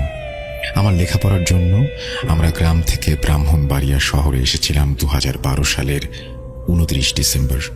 তখন আমি ছোট, নতুন শহরে আসছিলাম। সবকিছুই নতুন ছিল আমার জন্য।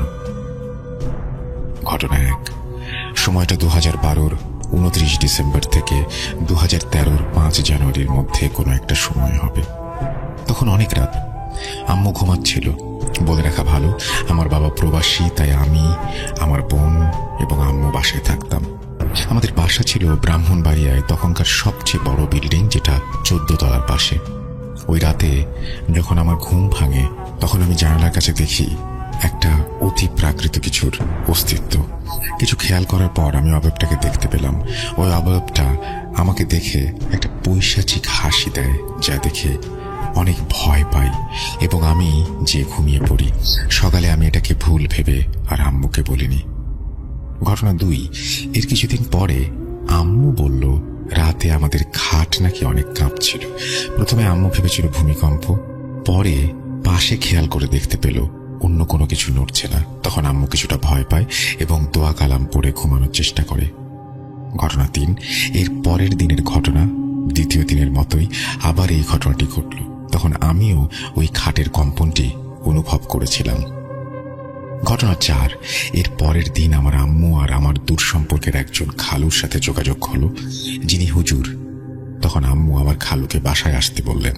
তিনি আমাদের পুরো বাসা ঘুরে আম্মুকে বললেন তিনি পরদিন জানাবেন। এরই মাঝখানে আমাদের নানা রকমের অতি প্রাকৃত ঘটনা ঘটতে থাকে।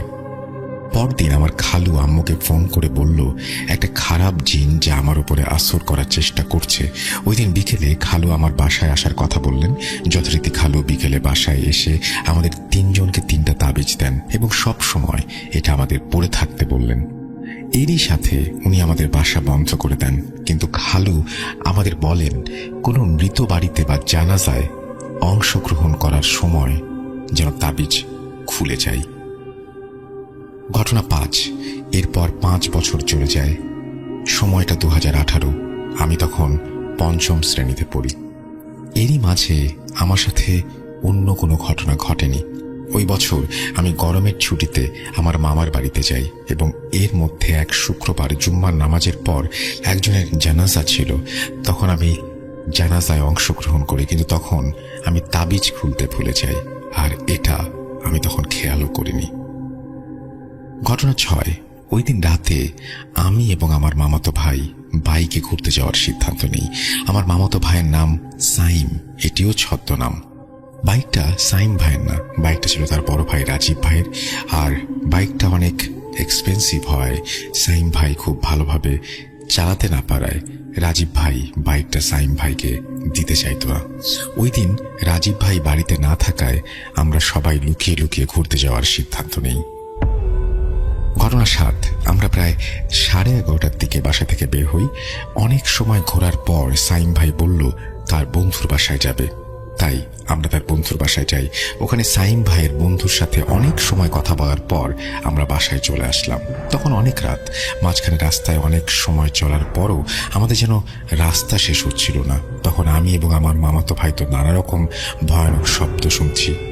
তখন আমার মামাতো ভাই আয়াতুল কুরসি পড়তে শুরু করলো এবং ওই মায়াজাল থেকে বেরিয়ে আসলো এবং তাড়াতাড়ি সামনের এলাকার মসজিদে আমরা দুজনে ঢুকে পড়ি। আমরা মসজিদের ভেতর থেকে বাইরে নানা ধরনের আওয়াজ পাই, মনে হয় কেউ আমাদের ডাকছে এমন। তখন আমরা একটি কথা বারবার শুনতে পারছিলাম, কথাটি ছিল এমন, বাইরে আয়। আর শুনতে পারলাম আমাদের নাকি ছাড়বে না। তখন ভয়ে মসজিদে উজু করে কুরআন পড়তে শুরু করলাম। এর একটু পরে আমরা দেখতে পেলাম ওই মসজিদের বড় হুজুর আসলেন এবং আমি হুজুরকে সবকিছু খুলে বললাম। তিনি তখন ওই তাবিজটা দেখাতে বললেন, কিন্তু আমার মনে পড়ে তখন আমি হুজুরকে তাবিজের কথা বলিনি। তো হুজুর জানলো কিভাবে? তখন আমি এই বিষয়টি খেয়ালও করিনি তেমন। তারপর হুজুর আমাকে তাবিজটি ফিরিয়ে দেয় এবং আমাকে তাবিজ পড়তে বলে। আবার হুজুর আমাদের বলল একটু পর ফজরের নামাজ পড়ে আমরা যেন বাসায় যাই। হুজুর আমাদের আরো বললেন আমার সাথে আর কিছু হবে না।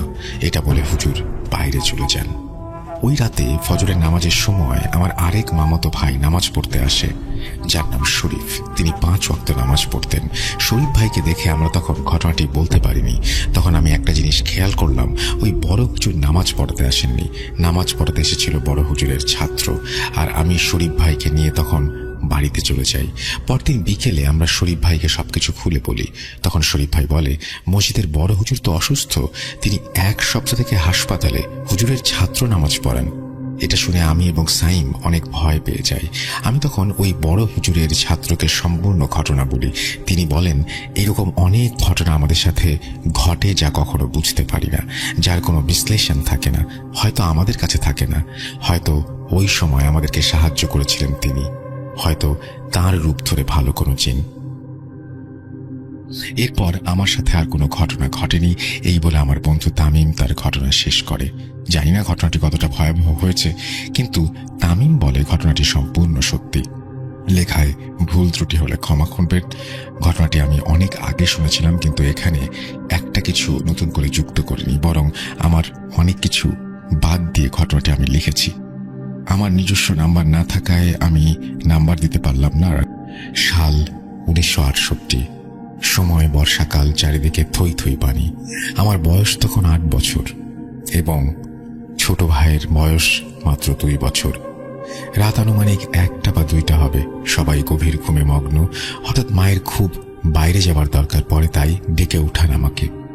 তখনকার সময়ে ল্যাম্প, হ্যারিকেন এগুলোই ছিল, তাই মা আমার হাতে একটি হ্যারিকেন দিয়ে দরজা থেকে সামান্য একটু সামনে দাঁড় করিয়ে রাখে। কম বেশি সবাই জেনে থাকবেন যে গ্রাম অঞ্চলের টয়লেট বাসা থেকে কিছুটা দূরে হয়, আর টয়লেটের সাথে ছিল বড় একটা খাল। মা টয়লেটে যাওয়ার সাথে সাথেই খুব হয়রান এবং ভীতস্ত চেহারা নিয়ে দৌড়ে এসে হুমড়ি খেয়ে পড়েন আমার উপরে। সাথে সাথে আমি জোর করে একটা চিৎকার দিই। চিৎকার শুনে আমার দাদু বাবাকে ডেকে নিয়ে আসে এবং আমার মাকে ঘরে নিয়ে যায় এবং তাড়াহুড়া করে দরজা বন্ধ করে দেয়। কোনো কিছু জিজ্ঞাসা করার আগেই দাদু হ্যারিকেনের আলোটা কমিয়ে দেন। খুব তাড়াহুড়া করে মাকে নিয়ে বিছানায় যেতে চাইলেও মায়ের দাঁড়ানোর কোনো ক্ষমতা ছিল না। ওই বয়সে আমার মাথায় এরকম চিন্তা আসেওনি। ঘুমিয়ে গিয়েছিলাম, ভেবেছিলাম হয়তো মায়ের কোমরে ব্যথা, কিন্তু সমস্যাটা হয়েছে পরবর্তী দিন সকালবেলা। মায়ের যেরকম পেট ব্যথা তেমনি বমি আর পেটের সমস্যা দেখে মনে হচ্ছিল মায়ের শরীরের একটা জায়গায় মাংস টেনে অন্য জায়গায় জমাট বাঁধে। তার আর্তনাদে বাড়ির সবাই এসে হাতে পায়ে তেল দিতে থাকে। তখন ডাক্তার কাছাকাছি না থাকাতে কোনো একভাবে আমার চাচা একজন ডাক্তার নিয়ে আসে, কিন্তু ডাক্তার এসে বলে মা নাকি আর বাঁচবে না।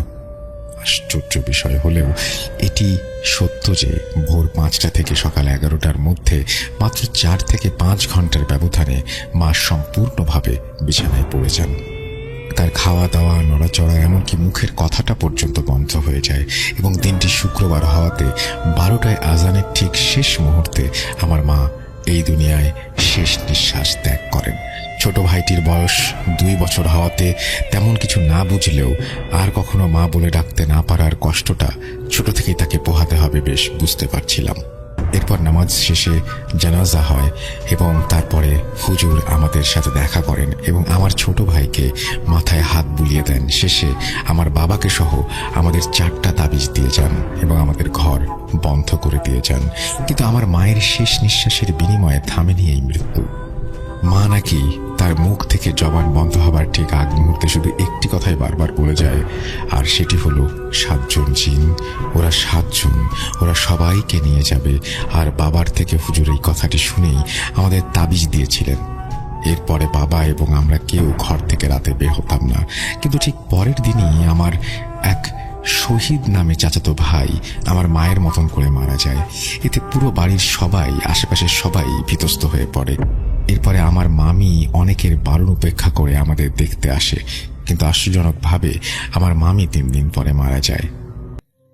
এরপরে এক চাচাতো ভাইয়ের বউ, তার 3টি ছোট বাচ্চা, যার মধ্যে একজন আমার থেকে 1 বছরের ছোট ছিল। এরপরে নূরজাহান নামে এক চাচাতো বোন ঠিক একইভাবে মারা যায়। এরপরে ঘটে গা শিউরে ওঠার মতো ঘটনা। চাচাতো বোন মারা যাওয়ার পরে আসর নামাজ বাদ তার জানাজা দেয়া হয়, কিন্তু আমাদের সেই হুজুর জানাজা দেওয়ার পরেই তিনিও তার পরের দিনই মারা গেলেন। এরপরে 6 দিনে 4 জন মারা যায়।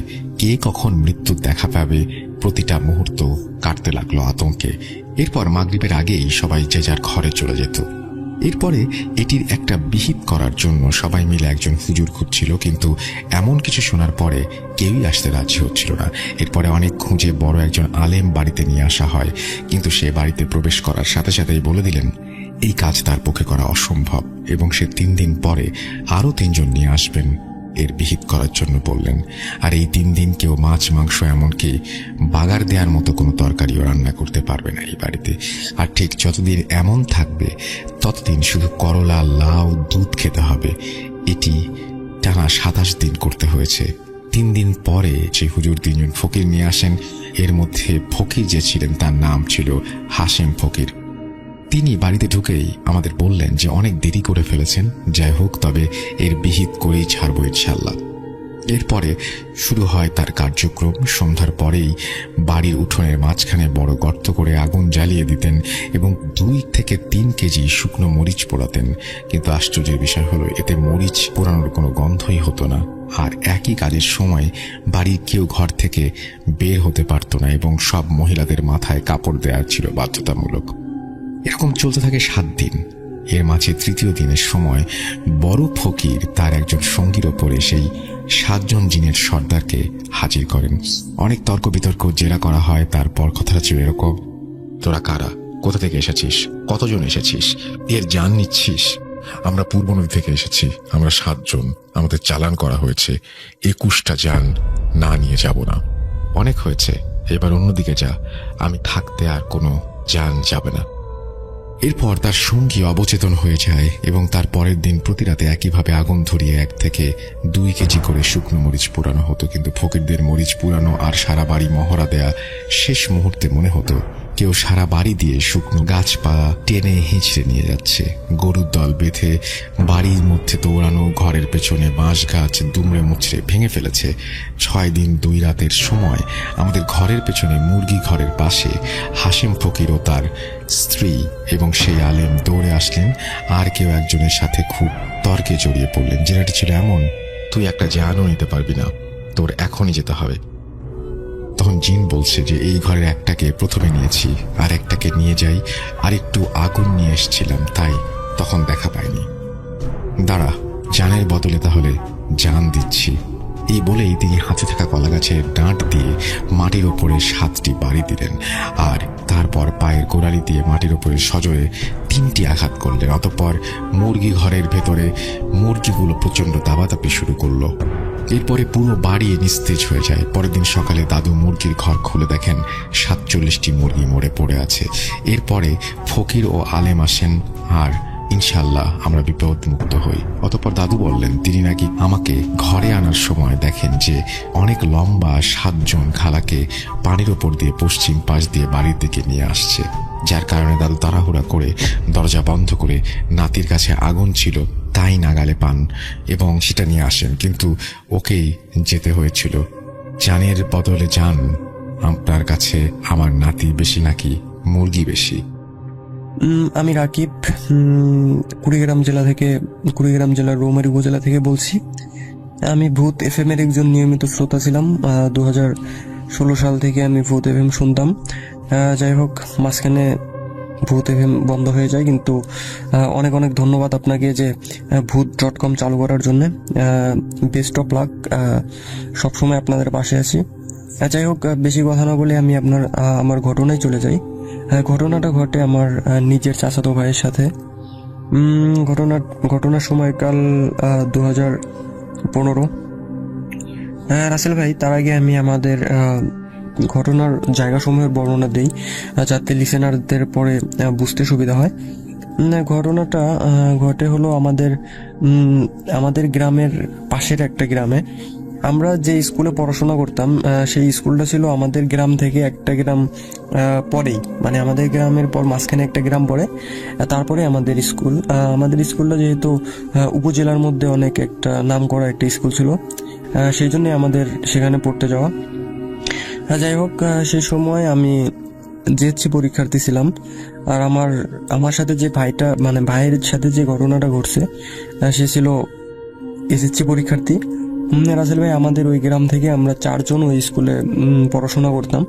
তার মধ্যে 3 জন ছিল এসএসসি পরীক্ষার্থী আর আমি একাই জেএসসি পরীক্ষার্থী ছিলাম। যাই হোক, ওই রাস্তায় আমাদের গ্রামের পাশ দিয়ে একটা নদী চলে গেছে। ওই নদীটা পার হয়ে আমাদের স্কুলে যেতে হতো। ওই নদীটার উপরে একটা পুল ছিল, পুল মানে ব্রিজ, বাঁশের ওটাকে গ্রামের ভাষায় বলে পুল। যাই হোক, ওই পুল পাড়ি দিয়েই পুলের পাশে একটা পরিত্যক্ত একটা ভিটা ছিল। ভিটা কোনো কবরস্থান বা কিচ্ছু না, সিম্পল একটা ভিটা। ভিটার মধ্যে অনেক রকমের গাছ, অনেক পুরনো গাছ। গ্রাম অঞ্চলে এরকম অনেক ভিটাই পাবেন আপনি। সেই ভিটাটার নাম ছিল আপনার তোতার ভিটা, কারণ ওই ভিটাটার মালিক ছিলেন তোতা মিয়া নামে একটা লোক। সে অনেক আগেই মারা যায়, 1900 সালের দিকে সে মারা যায়। সেই থেকেই সেই ভিটাটার নাম তোতার ভিটা। সেই ভিটায় অনেক পুরনো গাছ আছে, সেই ভিটায় অনেক ঘটনা রয়েছে। যাই হোক রাসেল ভাই, ওই ভিটাটা পার হওয়ার পর অনেকটুকু রাস্তা ফাঁকা, মানে আপনার আরেকটা গ্রামের সংযোগস্থল, যেহেতু অনেকটুকু রাস্তা ফাঁকা থাকে। তারপরে আমাদের ওই গ্রামের শেষের দিকে আমাদের স্কুল। যাই হোক রাসেল ভাই, যেহেতু আমরা পরীক্ষার্থী ছিলাম, আমাদের একসাথে জিএসসি পরীক্ষাও ছিল, এসএসসি পরীক্ষাও ছিল, তখন কি করতো রাসেল ভাই, আমাদের স্কুল থেকে প্রতিবারই কোচিংয়ের ব্যবস্থা করতো টিচাররা। কি হতো যে আমাদের 2 মাস অথবা 3 মাসের জন্য একটা কোর্স করতো স্যার। যেহেতু ওই সময় প্রাইভেটের ওই রকম প্রচলন ছিল না, সেজন্য কোচিংটা অনেক ইফেক্টফুল ছিল। আসলে ওই কোচিংটা ছিল আপনার সন্ধ্যা 7টা থেকে 10টা। যারা স্থানীয় ছিল সেইখানকার তারা তারা তো সেখানে ভালোভাবেই কোচিং করতে পারতো, কিন্তু আমরা যেহেতু অনেক দূর থেকে ছিলাম, যেহেতু গ্রাম অঞ্চলের একটা এলাকা, সেটা অনেক টাফ রাত করে কোচিং করা। যাই হোক, যেহেতু আমরা 4জন ছিলাম, 4জনের বাবা মার সাথে কথা বলে আমরা সিদ্ধান্ত নিলাম যে আমরা 4জনেই একসাথে কোচিং করব। যাই হোক, যে কথা সেই কাজ। আমরা কোচিংয়ে ভর্তি হলাম। আমরা আমাদের কি করতাম, আমাদের যে সাইকেল ছিল, সাইকেলে মোবাইলের ব্যাটারি দ্বারা আপনার সামনে একটা বাল্ব লাগিয়ে করতাম, ওই যে বাতি জ্বালিয়ে স্কুলে যেতাম 4জনে সাইকেল চালিয়ে, রাত্রে একসাথে আসতাম। যাই হোক, এভাবেই আপনার 15-20 দিন যাওয়ার পর কি হয় যে আমাদের ওইখানে একটা বন্যা হয়। আমাদের গ্রামে বন্যা হওয়ার কারণে আপনার আমাদের নদী ভরে যায়। নদী ভরে যাওয়ার কারণে আমাদের ওই যে পুল সেটা ভেঙে যায়। ভেঙে যাওয়ার কারণে একটা ভয়াবহ একটা অবস্থা সৃষ্টি হয়, কারণ সেখানে ভেলা দ্বারা মানুষ পারাপার হতো। যেহেতু আমরা রাত করে কোচিং করতাম, ভেলা দ্বারা পার হওয়াটা অনেক ঝুঁকির ছিল আমাদের। সেখানে মাঝে মাঝে ভেলা পাওয়া যাইতো না, মানে ওই ফেরি ভেলা মানে হইলো ভুরা, আমরা ভুরা দিয়ে বার হতাম। তখন তো সাইকেলও আনা যাইতো না। আমাদের গ্রাম থেকে আমাদের স্কুলে যেতে সময় লাগতো আপনার 30 মিনিটের মতো। আমাদের কোচিং ছুটি দিত 10টায়। যাই হোক, আমাদের যখন বন্যাটা আসলো, তখন আমার বাড়ি থেকে আমাদের স্কুলের যে দপ্তরের বাসা ছিল সেইখানে আমাকে লজিং রাখা হলো। সেখান থেকে আমি কোচিং করতাম। কিন্তু আমাদের যে 3 ভাইরা ছিল, মানে আমাদের এলাকার, আমাদের একটা আমার নিজের চাচাতো ভাই আর 2জন এলাকার, তারা যেহেতু 3জন অনেক বড়ই ছিল এসএসসি পরীক্ষার্থী, তারা সিদ্ধান্ত নিল যে তারা একসাথে বাড়ি থেকে কোচিং করবে। যে কথা সেই কাজ। তারা তখন কোচিং করতো, তখন তারা সাইকেল নিয়ে আসতো না, তখন তারা হেঁটে হেঁটেই ভেলা পার হতো। ভেলা পার হয়ে আবার স্কুলে কোচিং করতো, রাত 10টার সময় যাইতো। আর আসলে একটা কথা বলে রাখি যে আমাদের যে গ্রাম আর আমাদের গ্রামে যাওয়ার মাঝখানে যে একটা গ্রাম, সেই গ্রাম এতই প্রত্যন্ত একটা গ্রাম যে আপনার সেই এলাকায় বিদ্যুতের সংযোগ পৌঁছায় আপনার 2020 সালে। তার আগে কোনো বিদ্যুৎ ছিল না সেখানে। মানুষজন সোলার সংযোগের সাহায্যে সোলার সংযোগ ব্যবহার করতো। তাও প্রত্যেক মানুষের বাসায় ছিল না, হাতে কোনো 2-1জনের, আর সবাই দোয়াত হারিকেন ব্যবহার করতো। যাই হোক রাসেল ভাই, ঘটনাটা ঘটে হলো এরকমই একটা রাত্রে। ঘটনাটা ঘটে হলো যে আমার ওই ভাইয়ের সাথে আর তার সাথে আরেকজন ছেলের সাথে, তাদের 3জনের মধ্যে একজন সেদিন কোচিংয়ে আসে নাই কোনো একটা কারণে, সেই জন্য তাদের 2জনকেই কোচিংয়ে আসতে হয়। যখন তারা 2জন কোচিং শেষে বাসায় যাওয়ার সময় আপনার ওই তোতার ভিটার ওই জায়গায় যায় রাসেল ভাই। তখন ওই জায়গায় তারা লক্ষ্য করে যে তোতার ভিটার পাশেই, মানে ওই জায়গায় তাদের ভেলার জন্য অপেক্ষা করতে হয়, যেহেতু ওই জায়গাটা অনেক ভয়ানক একটা জায়গা। তারা যখন সেখানে গিয়ে পৌঁছায়, তারা দেখতে পায় যে সেখানে কোনো নৌকা নেই। হ্যাঁ আসলে ভাই, সেখানে কোনো ভেলা বা ফেরি কিচ্ছু নেই। তারা অনেক ঘাবড়ে যায় মানে যে এত রাত্রে, মানে গ্রামে রাত 10টা 10:30 মানে কিন্তু অনেক রাত। মানুষ 8টা-9টার সময় গ্রামে ঘুমিয়ে পড়ে। যাই হোক, সেখানে তারা যখনই গিয়ে দেখে যে ভেলা নাই, তারা তো মানে অনেক ভয় পায়। মানে একটা জিনিস কি যে সেখানে অনেক ভয়ঙ্কর একটা জায়গা, সেখানে তোতার ভিটার, সেখানে এত রাত্রে তারা ভেলা পাচ্ছে না। যাই হোক, তারা একটু পরেই তারা উদ্বোধন করে যে পাশে একটা মানে কাফন মোড়ানো একটা লাশ। মানে লাশটা দেখে তারা রীতিমতো মানে এতটা ভয় পায় যে তারা মানে চিল্লাবে যে অথবা দৌড়াবে, তার কোনো ভাষাই তারা খুঁজে পায় না, এরকম একটা অবস্থা। যাই হোক রাসেল ভাই, তারা সেই মুহূর্তে লক্ষ্য করে যে ফেরি এসে তাদেরকে ডাকছে যে মামা চলেন পার করে দিই। হ্যাঁ, এরকম একটা অবস্থা। কিন্তু তারা এখনই লক্ষ্য করলো যে তাদের ওই কোনো ফেরি ছিল না। যদি ফেরি থাকতো, মানে ফেরি যদি আসতো, তাহলে তারা তো অবশ্যই দেখতো, কারণ সেই সময় শীতকালও ছিল না যে কুয়াশার জন্য দেখা যাবে না। তারা লাইট মারলেই দূর থেকেই বোঝা যেত যে কেউ আসছে নাকি, পানির শব্দ পাইতো। কিন্তু রাসেল ভাই, একটা কথা হলো যে মানে ফেরিটা যে এসে ঘাটের মধ্যে চাপছে, তাদের কোনো শব্দই পায় নাই, হুট করে ডাকতেছে মামা। যাই হোক, তারা ওই সময় মানে প্রাণ প্রাণ ফিরে পাওয়ার মতো একটা অবস্থা। তারা সেটা ভাবতেও পারে না যে ওই ফেরিটা আসলো, কোনো শব্দ হলো না, এই টাইপের।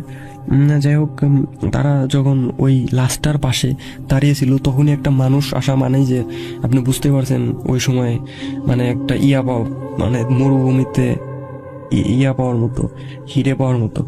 যাই হোক, যখনই তারা এটা বলে যে আচ্ছা মামা চলেন তাহলে, তারপরে সরি রাসেল ভাই, তার আগে বলে যে এই যে মামা দেখেনি যে কফিনের মোড়ানো এই যে লাশটা, এই কাপড়ে মোড়ানো এই লাশটা, এটা কে জায়গায় রেখে গেছে, কে বা মারা গেছে, কিছুই তো শুনলাম না। আমরা ইয়াতে আসলাম, ইয়া থেকে 7টার সময় আমরা কোচিংয়ে আসলাম। পরে বলে যে না মামা, এটা একটা অনেক দূরের একটা লোক মারা গেছে, আমি ফেরি দিয়ে তাকে পৌঁছানোর জন্য আসছি, যেহেতু আপনারা আসছেন আপনাদেরও নামিয়ে দেই, তারপরে আমরা এই ফেরি লাশ নিয়ে আমি তার বাসায় পৌঁছে দেবো। যাই হোক রাসেল ভাই, তারা প্রথমে রাজি হয় না, বলে যে আমাদের আগে নামিয়ে দেন, তারপরে আপনি লাশটা নিয়ে যান। অনেক জোর জবরদস্তি করার পর রাসেল ভাই তারা লাশটার সাথে যেতে রাজি হয়, যেহেতু কোনো উপায় নেই। রাসেল ভাই একটা কথা বলে রাখি যে যখনই লাশটা নিয়ে তারা মাছ নদীতে যায়, মানে মাছ নদীতে যাওয়ার পর তারা লক্ষ্য করে যে আপনার ওই মাঝিটা তাদের সাথে কোনো কথা বলছে না।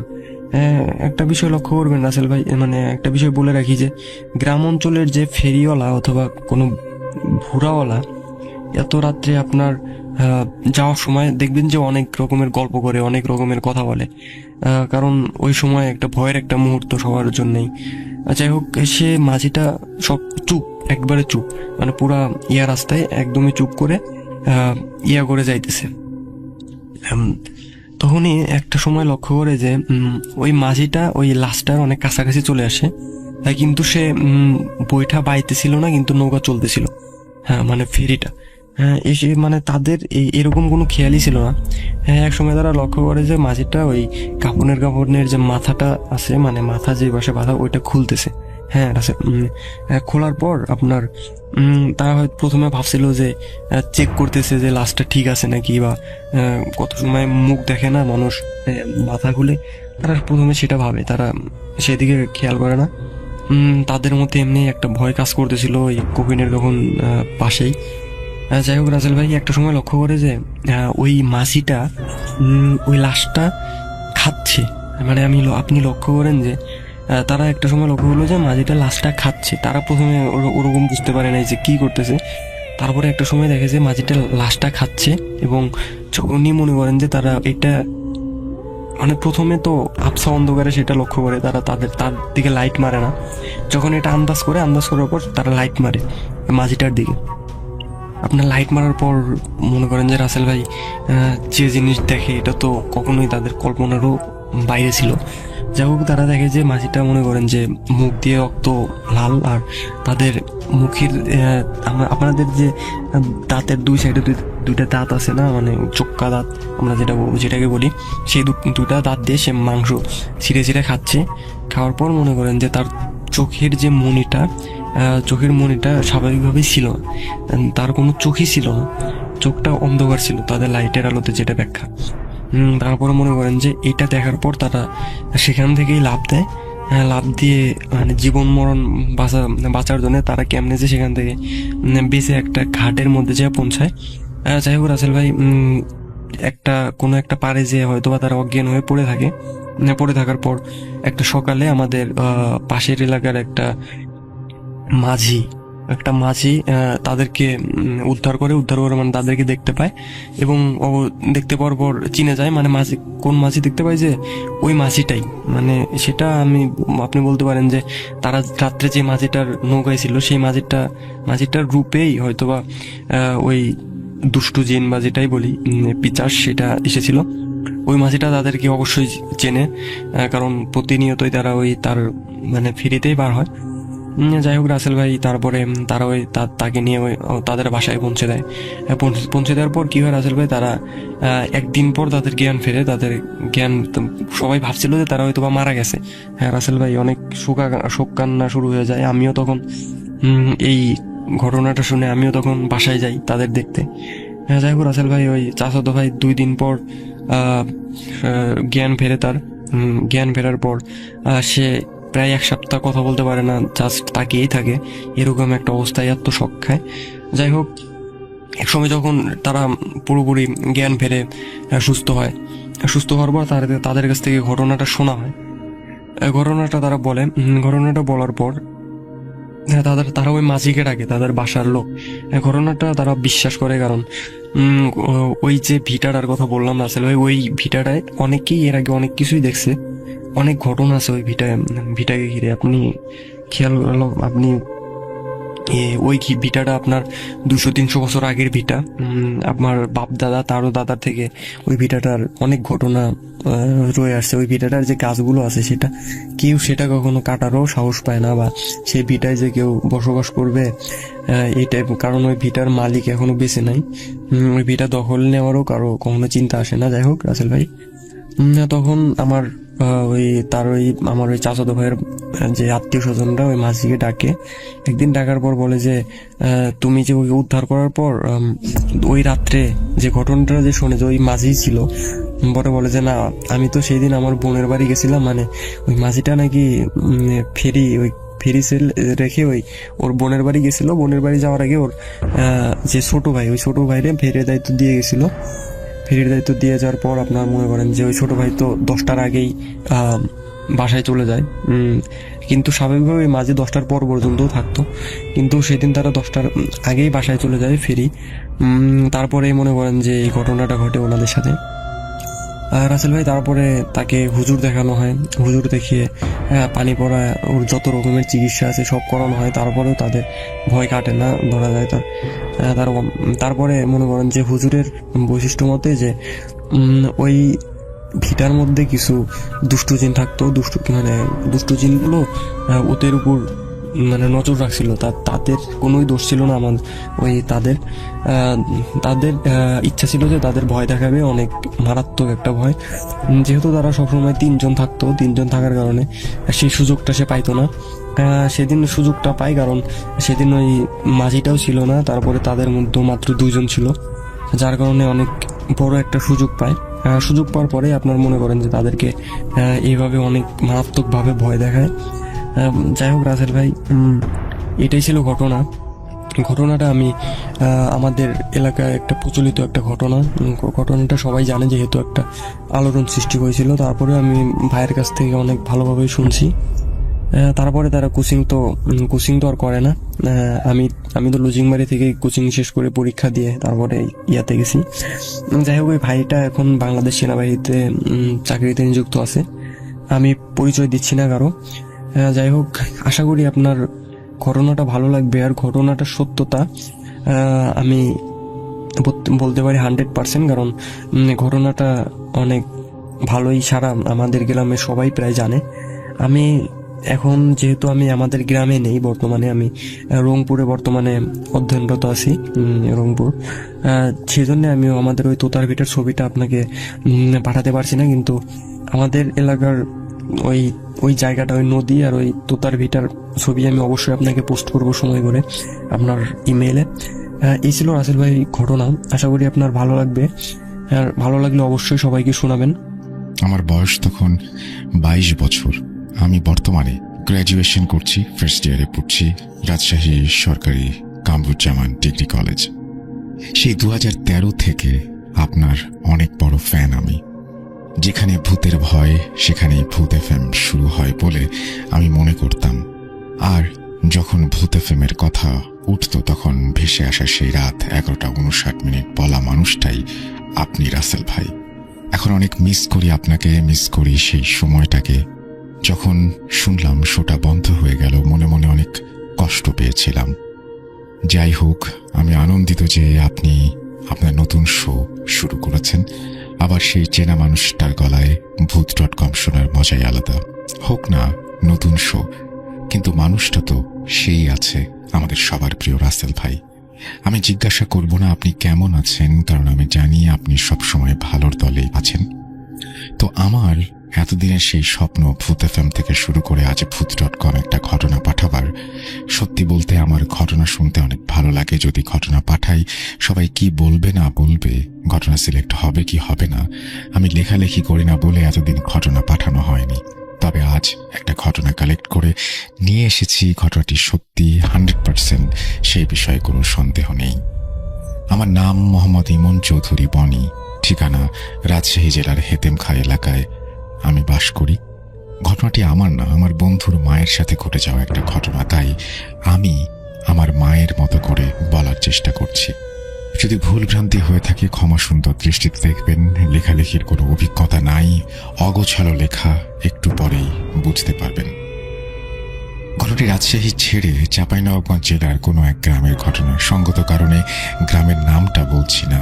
সময়টা 1985। আমার আম্মুর বয়স তখন 14-15 হবে। বলে রাখা ভালো, আমার আম্মু আম কুড়াতে অনেক পছন্দ করত। আমার আম্মুর অতি পরিচিত বান্ধবী ছিল বলতে গেলে। আমার আম্মুর সব জায়গায় ওঠা বসা থেকে শুরু করে সেই আর কি, মানে এক কথায় ছোটবেলার বান্ধবী। তার নাম ছিল লাইলি। ঘটনাটা মূলত লাইলিকে নিয়ে। রাসেল ভাই, এই সময়টা ছিল বৈশাখের সময় গ্রামে, কিন্তু এই সময় অনেক মজা লেগেই থাকে। ঝড়ের সময় ছোট ছেলেমেয়েরা অনেক শখ করে আম কুড়ায়। আমি সরাসরি ঘটনার দিকে চলে যাই, যেহেতু বলেছিলাম লাইলি আম্মুর সঙ্গী ছিলেন। আম্মুর মতোই আম কুড়াতে অনেক পারদর্শী ছিলেন। উনি সবার আগে আম কুড়াতে যেতেন। এই ব্যাপারে আম্মু মানতে পারত না বটে, কিন্তু এটা নিয়ে তাদের মধ্যে দ্বন্দ্ব লেগেই থাকতো, হিংসাহিংসি তো ছিলই। বলে রাখা ভালো যে আম বাগানে আম্মু আর আম্মুর লাইলি সেই বান্ধবী আম কুড়াতে যেত। আগে থেকে অনেক লোকমুখে শোনা যেত যে সেই আম বাগানে রাতে জিনেরা দল বেঁধে চলাচল করে, আর অনেক নাকি সেখানে গুম হবার ঘটনা রয়েছে। অনেকেই গুম হয়ে যেত, তারপরে হদিস মিলত না। আম্মুরা এই সমস্ত বিশ্বাস তো দূরের কথা, এইগুলো নিয়ে ভাবতেও না, ভয়ও পেত না। যেহেতু ছোট, বয়সের মজাটাই আলাদা। এবং লাইলি আম্মুর মধ্যে আম কুড়ানো নিয়ে অনেক রেষারেষি। এক রাতের ঘটনা, আগের রাতে অনেক ঝড় বৃষ্টি হয়েছিল, তো পরের দিন আম্মু আর তার বান্ধবী ফজর হবার একটু আগে আম বাগানের দিকে চলে গিয়েছিলেন। তারপর এক পর্যায়ে অবাক হয়ে যায়, তারা দেখে যে লাইলি সেই বাগানে আম কুড়াচ্ছে। প্রতিদিনের মতো সে তার বাবার চাদর গায়ে দিয়ে আম কুড়াতে এসেছিল। আম্মু তাকে আওয়াজ দেয়, বলে তুই সবসময় আমার আগে চলে আসিস। আম্মু কিছু কম আম পেয়েছিল, এই নিয়ে আম্মু অনেক অভিমান করেছিল সেদিন। সে লাইলিকে এক পর্যায়ে জিজ্ঞেস করে, লাইলি তুই কয়টা আম পেয়েছিস দেখা। কিন্তু লাইলি কোনো উত্তর দিচ্ছিলেন না। আম্মু আবার জিজ্ঞাসা করেন, তুই তো অনেক আম কুড়িয়েছিস, আমাকে কিছু দে, আমি একটাও পাইনি। এক পর্যায়ে আম্মু চিন্তা করে যে তাকে জড়িয়ে ধরে কিছু আম নেবে। রাসেল ভাই, আমার আম্মু এক পর্যায়ে তাকে জড়িয়ে ধরে এবং ধস্তাধস্তি শুরু হয়। আম্মুর জেদ কাজ করে, আমগুলো দেখেই এইভাবে জোড়াজুড়ি শুরু করে। এক পর্যায়ে আম্মু যখন তাকে ধরতে যাচ্ছিল, হঠাৎ সে চোখের নিমেষেই হাওয়ায় মিশে যায়। মানে একটা জলজ্যান্ত মানুষ হঠাৎ করে গায়েব হয়ে যায়। স্বাভাবিকভাবেই এটা একটা অবাক করা বিষয়। তো আম্মুর মধ্যে তখন ভয় কাজ করে। সে দৌড়ে বাসায় চলে আসে এবং কাউকে না জানিয়ে শুয়ে পড়ে। পরদিন সকালে সেই লাইলির বাসায় যায় আম্মু, এবং আম্মু জিজ্ঞেস করে, তুই কাল রাতে আম কুড়াতে গিয়েছিলি? সে বলে শারীরিকভাবে সে অসুস্থ, সেই জন্য সে আম কুড়াতে যেতে পারেনি। এরপর আম্মু অস্বাভাবিক জ্বর আসে। ধীরে ধীরে অসুস্থতা বাড়তেই থাকে এবং বাড়িতে আমার নানা নানু সবাই আম্মুকে নিয়ে বেশ চিন্তিত হয়ে পড়ে। তারপর নানারা সবকিছু তার কাছ থেকে শুনে একটা পর্যায়ে এবং কবিরাজ নিয়ে আসে। এলাকায় তাকে কুঁজো কবিরাজ বলে সবাই চেনে এবং তাকেই নিয়ে আসা হয়। সমস্ত ঘটনা তাকে জানানো হয়। কবিরাজ কাছে এসে আম্মুকে অনেক কিছুই বলেন এবং তার অসুস্থতার কারণ, কেন এরকম হয়েছে, এই সমস্ত জিজ্ঞেস করতেই তিনি নিশ্চুপ হয়ে যান এবং বিস্তারিতভাবে কবিরাজ একসময় জানান তার জিন হাজির করার মাধ্যমে। এবং বলে রাখা ভালো, আম্মুর শরীরে প্রচুর জ্বর ছিল, ঠিকমতো আম্মু খেতে পারছিল না, কথাও বলতে পারছিল না। এরপর কবিরাজ তার জিন দ্বারা জানতে পারে যে আম্মু যখন তার প্রিয় বান্ধবী লাইলি ভেবে তার সাথে জোড়াজুড়ি করছিল, ধস্তাধস্তি করছিল, সেটি আর কেউ নয়, সেটি ছিল একটি জিন। এবং জিনটা তাকে যত এড়িয়ে যাচ্ছিল, ততই আম্মু জিনটাকে জোরে চেপে ধরতে যাচ্ছিল। তাতেই এক পর্যায়ে জিনটা বিরক্ত হয়ে চলে যায়। এরপর আম্মু দৌড়ে বাসায় ফেরার সময় সেই জিনের সাথে চলাচল করা কিছু জিন আম্মুর পিছু নিয়েছিল। যেহেতু ফজরের আজান দিয়ে দেয় এবং তারা কোনো ক্ষতি করতে পারে না, তারা আম্মুর শরীরে প্রবেশ করে এবং আম্মু এত অসুস্থ হয়ে পড়ে। রিচুয়াল দ্বারা সেই জিনগুলোকে হাজির করা হয়। যখন কবিরাজ আম্মুর দেহে থাকা জিনগুলোকে হাজির করে, তখন নানি বাসার সবাই দেখতে পায় এক অস্বাভাবিক চিত্র। যেহেতু আগেই বলেছিলাম আম্মু কথা বলতে পারছিলেন না, কিন্তু তার চোখ লাল হয়ে যায় এবং এক পর্যায়ে ভিন্ন ভিন্ন গলায়, যেমন ছেলে মেয়ে কখনো এক এক রকম গলায় সে কথা বলতে শুরু করে এবং তাদেরকে বলে আম্মুকে ছেড়ে দেওয়ার জন্য কবিরাজ আবার তাদের একটা সুযোগ দেন। জিনগুলো আম্মুকে ছেড়ে যাওয়ার জন্য বা ত্যাগ করার জন্য কিছুতেই রাজি ছিল না। কিছু মন্ত্র টানা করে সে ঝাড়ফুঁক দিয়ে কিছুতেই যখন লাভ হচ্ছিল না, তখন কবিরাজ জানতে পারে যে আমাদের ঘরে একটা জান দিতে হবে। আমরা কারণ জানতে চাইলে কবিরাজ জানান যে এদিকে যখন ঝাড়ফুঁক চলছে তখন জিনদের দিক থেকেও তারা প্রতিরোধ করছে, যার কারণে কাজ হচ্ছিল না। এবং আম্মুর কাছে নাকি মোট 6টা জিন আছে। কবিরাজ বলে তাদের মধ্যে 4টা মুসলিম, 2টা হিন্দু, যার মধ্যে 5 জন পুরুষ এবং 1 জন মহিলা। এবং তারা আম্মুকে তাদের রাজ্যে নিয়ে যেতে চায়। আম্মু নাকি অনেক সাহসী এবং শক্তিশালী, যার জন্য সেখানে নিয়ে আম্মুকে দিয়ে তারা তাদের খেদমতে রাখতে চায়। আরও বলে আমি তাদেরকে বিভিন্নভাবে রাজি করানোর চেষ্টা করেছি, কিন্তু তারা কোনোভাবেই রাজি হচ্ছে না। এই বলে কবিরাজ চলে যায়। নানুরা চিন্তায় পড়ে যায়। পুরো এলাকায় খবর ছড়িয়ে পড়ে, কি হবে কিছুই ভেবে পাচ্ছে না কেউ। আম্মু রীতিমতো সুস্থ হচ্ছিল আবার অসুস্থ হচ্ছিল, এরকম একটা অবস্থা। একদিন সকালবেলা বাসায় আমার আম্মুর দূরের এক বান্ধবীর আগমন হয়। বলে রাখি আম্মুর 3 বান্ধবী ছিল, লাইলি, তিশা এবং আম্মু। ছোটবেলা থেকেই তারা এক গ্রামে মানুষ। তিশা যে ছিল তার পড়াশোনার জন্য গ্রাম ছেড়ে চলে যেতে হয়েছিল। সঙ্গত কারণে আমি সেই জায়গার নাম বলছি না যে কোথায় তিশা ছিলেন। তিশা কিন্তু আম্মুর রোজ খোঁজ খবর রাখতেন এবং তাদেরকে সবকিছু খুলে বলে। তখন তিশা আন্টি আম্মুর এবং আব্বুর দূরের এক হুজুরের কাছে খবর নেন এবং অনেক বড় পীর তিনি, এবং তিনি সেই অঞ্চলে একটা দরগায় থাকেন। সেই দুষ্টু জিন পরীর আসর থেকে মানুষকে তিনি ছাড়াতে পারেন এবং নানাদেরকে এই ব্যাপারে তিশা সবকিছুই জানান। এবং সেই পীরের কথা বলতে থাকেন। সেই পীর 4 দিন পরে আসবেন এবং তাকে নিয়ে আসার ব্যবস্থা করা হবে। এর মধ্যে 2 দিনের দিন সকালবেলা আম্মুকে হঠাৎ বাসায় পাওয়া যাচ্ছে না। গ্রামের সবাই মিলে খোঁজাখুঁজি করার পর আম্মুকে যখন পাওয়া যাচ্ছিল না, পরে এলাকার একজন খবর দেয় আম বাগানে কোনো এক আম গাছের নিচে বসে আম্মু নাকি আম খাচ্ছিল। নানুরা সবাই মিলে গিয়ে দেখে সেই দৃশ্য, গাছের নিচে বসে আম খাচ্ছে। পরে আম্মুকে সবাই নানুদের বাসায় নিয়ে আসে। সবার ভাষ্যমতে আম্মুকে নাকি আনাই যাচ্ছিল না 4-5 জন মিলে। এভাবে নানুরা দোয়া দুরুদ যা কিছু জানতো সবকিছু পড়ে যায় এবং আম্মু একটা পর্যায়ে স্বাভাবিক হয় এবং সবাই ঘুমিয়ে পড়ে। তারপরে আম্মুকে প্রশ্ন করা হয় কি হয়েছিল, কোথায় গিয়েছিলে। যখন ঘুম থেকে ওঠার পরে জিজ্ঞেস করা হয়, আম্মু শুধুমাত্র একটা কথাই বলতে পারে যে লাইলি অর্থাৎ তার বান্ধবী আম কুড়াবে বলে নাকি তাকে ডেকে নিয়ে গেছে। এরপর নানুরা ঠিক করে বাসায় তালা বন্ধ করে রাখবে আম্মুকে, কোনো এক রুমে তাকে বন্দি করে রাখা হয়। এবং কুজো কবিরাজ কিছু জিনকে রেখেছিল আমাদের বাসার চারপাশে পাহারা দেবার জন্য। নানুরা যখন রাতে কোনো সময় বাইরে যেত তখন দেখতে পেত আগুনের গোলা আমাদের বাসার চারপাশে ঘোরাফেরা করছে। আসল ঘটনা এখান থেকে শুরু। আমি আমার আম্মুর মুখে শুনেছি, রীতিমতো অবাক হয়েছি। এবং ফজরের সময় নানুর ভাষ্যমতে 4টায় সেই হুজুর পীরকে নিয়ে তিশার আব্বু হাজির হন। আমরা সবাই তাকে বসতে দিই। পীর সাহেব প্রথমেই আমার আম্মুকে ডেকে আনতে বলেন। এক পর্যায়ে তিনি নানুদের উঠোনে একটি গোল বৃত্ত আঁকেন এবং তিনি বৃত্তের মধ্যে তার সমস্ত সরঞ্জাম রাখেন। তার মধ্যে ছিল একটি পানি ভর্তি কাঁসার গ্লাস, তার মধ্যে একটি তামার কয়েন রাখা হয়েছিল। একটা অবাক করা বিষয় হলো, সামনে নানুরা সবাই দেখতে পায় পানি ভর্তি গ্লাস, যেখানে কয়েন ভাসমান, ডুবছিল না, ভেসেই ছিল। এবং সেই একটা মাঝামাঝি অবস্থানে এক সময় সেই কয়েনটি চলে আসে। আম্মুকে আনা হয়।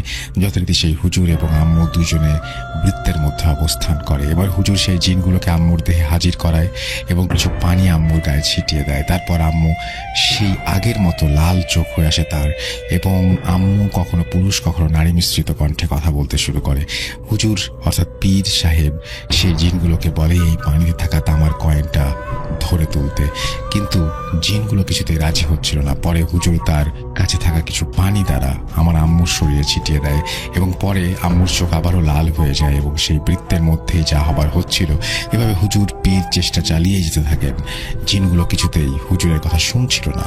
এভাবে সকাল পেরিয়ে বিকেল হয়ে যায়। সন্ধ্যার আগ মুহূর্তে আম্মুর দেহে থাকা জিনগুলো মুখ খোলে এবং তারা কি বলে সেটা আমরা একটু শুনি। আমি আগেই বলেছিলাম 6টি জিন ছিল এবং তার মধ্যে একটি মেয়ে জিন ছিল। মেয়ের গলায় বলে, সেই মেয়েটি বলে যে আমি তাকে দেখে শুনে রেখেছি 2 মাস থেকে। আমরা তাকে খুব ভালোবাসি, পছন্দ করি। আমার 5 ছেলের মধ্যে বড় ছেলের সাথে তার বিয়ে দিতে চাই। আমি আমার বড় ছেলের জন্যই তাকে পছন্দ করেছি। আপনি এই মেয়ে আমাদের হাতে তুলে দিন, আমি তাকে আমার রাজ্যে নিয়ে সুখে শান্তিতে রাখবো। পরে বড় ছেলের পছন্দ হয় এবং আমি আমার মত বদলাই। আমি তাকে আমাদের রাজ্যের কবিরাজ বানাবো এবং খেদমত করার জন্য। কিন্তু আমার বড় ছেলের পছন্দ না হয় আমি সিদ্ধান্ত পরিবর্তন করেছি। এরপরে হুজুর পীর বলে, আমি ওকে তোদের হাতে তুলে দেব না। একটা কুমারী মেয়ে, বিয়ের বয়স হয়েছে এবং বাবা মা তাকে নিয়ে কত স্বপ্ন দেখছে, এই অবস্থায় একটি মেয়েকে তুই যেতে পারবি না। হুজুরকে তারা বোঝানোর চেষ্টা করে, হুজুরও বুঝায়। মেয়ে জিনটা একটা পর্যায়ে বলে, ঠিক আছে, যেহেতু আমার কোনো মেয়ে নেই, 4টাই ছেলে, তাই মায়ের দিকে তাকিয়ে আমি এই মেয়েকে ছেড়ে দিচ্ছি। তবে যেহেতু ওর ওপরে আমার অনেক মায়া জন্মে গেছে, আমি তার কাছে আসবো না, কিন্তু দূর থেকে আমি তার খেয়াল রাখবো নিজের মেয়ের মতো করে। এরপর অস্বাভাবিকভাবে আম্মু মাটিতে লুটিয়ে পড়ে। পরে নানুরা হুজুরের পরামর্শে তাকে ঘিরে নিয়ে যায়। কিছু ঝাড়ফুঁক তাবিজ দিয়ে তাকে পরিয়ে রাখা হয় এবং অবাক করা বিষয় হলো সেই পাত্রে থাকা তামার কয়েনটা পানিতে ডুবে যায়। যেই কয়েন ভেসে থেকেছিল সেটা ডুবে গিয়ে এটাই প্রমাণ করে যে বিপদ কেটে গেছে। আজ 37টা বছর গেছে। আমার বন্ধু সে নাকি এখনো আমার আম্মুকে একা একা কারোর সাথে কথা বলতে দেখে। সে জিজ্ঞেস করে, আম্মু কার সাথে কথা বলছো? আম্মু কোনো উত্তর দেয় না। আশা করছি ঘটনাটি সবার ভালো লেগেছে। যদি ভালো লাগে অবশ্যই শেয়ার করবেন। Thank you very much. আমাদের এখানে বানানের অনেক ঝামেলা, যার কারণে পড়তে অনেক সময় সমস্যা হয়ে যায়। আমাদের এই অপারগতা ক্ষমা সুন্দর দৃষ্টিতে দেখবেন। আমরা চলে যাব আমাদের পরবর্তী ঘটনায়। আশা করছি পুরোটা সময় আমাদের সঙ্গে থাকবেন। আমি মোহাম্মদ আশিক ইকবাল চঞ্চল বলছি সাতক্ষীরা থেকে। আমি বলে রাখা ভালো, আমি ভূত.com এর অনেক বড় একজন ফ্যান। 2015 থেকে আমি আপনাকে শুনছি।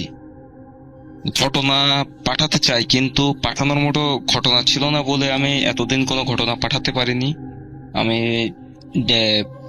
একজন ডিপ্লোমা স্টুডেন্ট। আমার পক্ষে স্টুডিওতে আসা সম্ভব না এবং লিখেও ঘটনা পাঠানো সম্ভব না, কারণ পড়াশোনা নিয়ে বেশিরভাগ সময় ব্যস্ত থাকি। তাই হচ্ছে অডিও ক্লিপের মাধ্যমে পাঠালাম। আমার ঘটনাটা ভালো লাগলে পড়ে শোনানোর অনুরোধ রইল। ঘটনাটা আমার বড় মামাকে নিয়ে। ঘটনাটা যে সময় ঘটে, সময়টা ছিল 1998 সালের বর্ষাকালের যে কোনো একটা সময়। ঘটনাটা আমি আমার মা, আমার নানা ও নানির কাছ থেকে শুনেছি। বলে রাখা ভালো, আমার আম্মু ছিল আমার নানা নানির প্রথম সন্তান। ঘটনাটা যেদিন ঘটে সেদিন রাতে আমার আমার নানা নানি, আমার বড় মামা, আমার আম্মু, আমার ছোট মামা, এনারা সবাই রাত্রে ঘুমাচ্ছিলেন। আমার নানি আর আমার আম্মু ঘুমাচ্ছিলেন এক ঘরে, আর হচ্ছে বড় মামা, ছোট মামা আর আমার নানা ঘুমাচ্ছিল আর এক ঘরে। হঠাৎ করে রাতের কিছুটা সময়, মানে মধ্যরাত হওয়ার পরে দেখা যায় যে আমার নানার পাশে, আমার নানাই বুঝতে পারে যে নানার পাশে বড় মামা নেই। সেই সময় নানা ঘুম থেকে উঠে সবাইকে ডাকাডাকি করে। ডাকাডাকি করার পরে বড় মামাকে কোথাও খুঁজে পাওয়া যাচ্ছে না, কোথাও খুঁজে পাওয়া যায়। তারপরে হচ্ছে কোথাও অনেক জায়গায় খোঁজাখুঁজি করা হয়, খুঁজে পাওয়া যায় না। ফজরের আজানের পরে যে সময় সকাল হয়, সেই সময় হচ্ছে বড় মামাকে পাওয়া যায় নদীর ধারে অজ্ঞান অবস্থায় পাওয়া যায়। নদীর ধার থেকে বড় মামাকে বাসায় এনে বড় মামার জ্ঞান ফেরানো হয় এবং বড় মামাকে জানানো হয়, মানে বড় মামাকে বলা হয় যে সে সারা রাত কোথায় ছিল, তা সে কিছুই বলতে পারে না। বলে রাখা ভালো, ঘটনাটা যে সময় ঘটে সেই সময় আমার বড় মামার বয়স ছিল 10 বছর। পরে আমার নানা নানি এলাকার মসজিদের ইমামের কাছে বড় মামাকে নিয়ে যায়। এবার ইমাম সাহেব আমার মামাকে দেখে বলেন যে এর উপরে খারাপ কিছু একটা আসর করেছে, আপনারা দয়া করে বড় একজন আলেমের ঠিকানা উনি দিয়ে দেন, সেই আলেমের কাছে যেতে। এইবার যেহেতু আমার নানা নানি যে গ্রামে থাকতেন, গ্রাম থেকে গ্রামের দূরত্ব একটু বেশি দূরে ছিল, তাই সেদিনকে আর যাওয়া সম্ভব হয়নি। তার 2 দিন পরে তারা হচ্ছে আলেমের কাছে যান। তারা আলেমের কাছে যাওয়ার আগে এই 2 দিনের ভিতরে ঘটে যায় এক লোমহর্ষক ঘটনা, যার সম্মুখীন তারা কেউ, মানে যে ঘটনার সম্মুখীন মানুষ হতে চায় না, কিন্তু পরিস্থিতির বশবর্তী হয়ে যেতে হয়। সেদিন রাতে আবার সবাই একসাথে ঘুমিয়েছিল। ঘুমিয়ে থাকার পরে রাতে একটা সময় আমার বড় মামাকে আবার খুঁজে পাওয়া যায় না, অনেক খোঁজাখুঁজি করা হয়, খুঁজে মোটে পাওয়াই যায় না। তারপরে সকাল হয়, সকাল হলে ইমাম সাহেবকে আনা হয়। ইমাম সাহেব বলেন কি যে তিনি যে আলেমের ঠিকানা দিয়েছিলেন সেই আলেমের সাথে যোগাযোগ করতে। তারপর আলেমকেও আনা হয়। আলেমকে আনলে আলেম তার এক জিনের মাধ্যমে বলেন যে বড় মামাকে পরীতে আসর করেছে। পরীরা 3 বোন, তার ভিতরে ছোট বোনের আমার বড় মামাকে খুবই পছন্দ হয়েছে, তাই তারা বড় মামাকে চায়। তখন আমার নানা নানি জানতে চান যে তারা তাদের সন্তান মানে বড় মামাকে কখন ফিরে পাবে। সে সময় আলেম তার জিনের মাধ্যমে জেনে বলেন যে আপাতত জিনেরা তাকে নিয়ে তাদের কাছে রাখবে না, তারা ঠিকই ফিরিয়ে দিবেন। এইভাবে হচ্ছে আপনার প্রায় 2 দিন কেটে যায়। 2 দিন কেটে যাওয়ার পরে বড় মামাকে আবার সেই অবস্থায় নদীর ধারে পাওয়া যায়। সেই সময় বড় মামা অজ্ঞান ছিল। তারপরে বড় মামার কাছে জিজ্ঞেস করা হয় যে সে কোথায় ছিল, কি বৃত্তান্ত, সে কিছুই বলতে পারে না। তারপরে আলেমের মাধ্যমে বাড়ি বন্ধ করে নেওয়া হয়। বাড়ি বন্ধ করার পরে হচ্ছে তারা আমার নানা নানিকে স্বপ্ন দেখায় যে তারা যদি তাদের বড় সন্তানকে পরিদের কাছে না দেয় তাহলে তাদের অনেক বড় ক্ষতি হয়ে যেতে পারে। এবার আমার নানা নানি পুনরায় আবার হচ্ছে আলেমের কাছে যান। যাওয়ার পরে আলেম বলেন কি যে আপনারা 5 ওয়াক্ত নামাজ কালাম পড়ুন আর আপনাদের বড় সন্তানকে যত দ্রুত সম্ভব মাদ্রাসায় সে ভর্তি করে দিয়ে আসেন, তাকে তাকে আরবি লাইনে পড়ান, দেন হচ্ছে আপনারা এই সমস্যা থেকে মুক্তি পেতে পারেন। আলহামদুলিল্লাহ রাসেল ভাই, তারপরে হচ্ছে আর কোনো সমস্যা আমার মামার সাথে হয়নি। এটাই ছিল ঘটনা। জানি না কিভাবে কি বলতে পেরেছি। যদি কোনো ভুল ত্রুটি হয়ে থাকে, আমার গুছিয়ে কথা বলার অভ্যেস আসলে নাই, যদি কোনো ভুল ত্রুটি হয়ে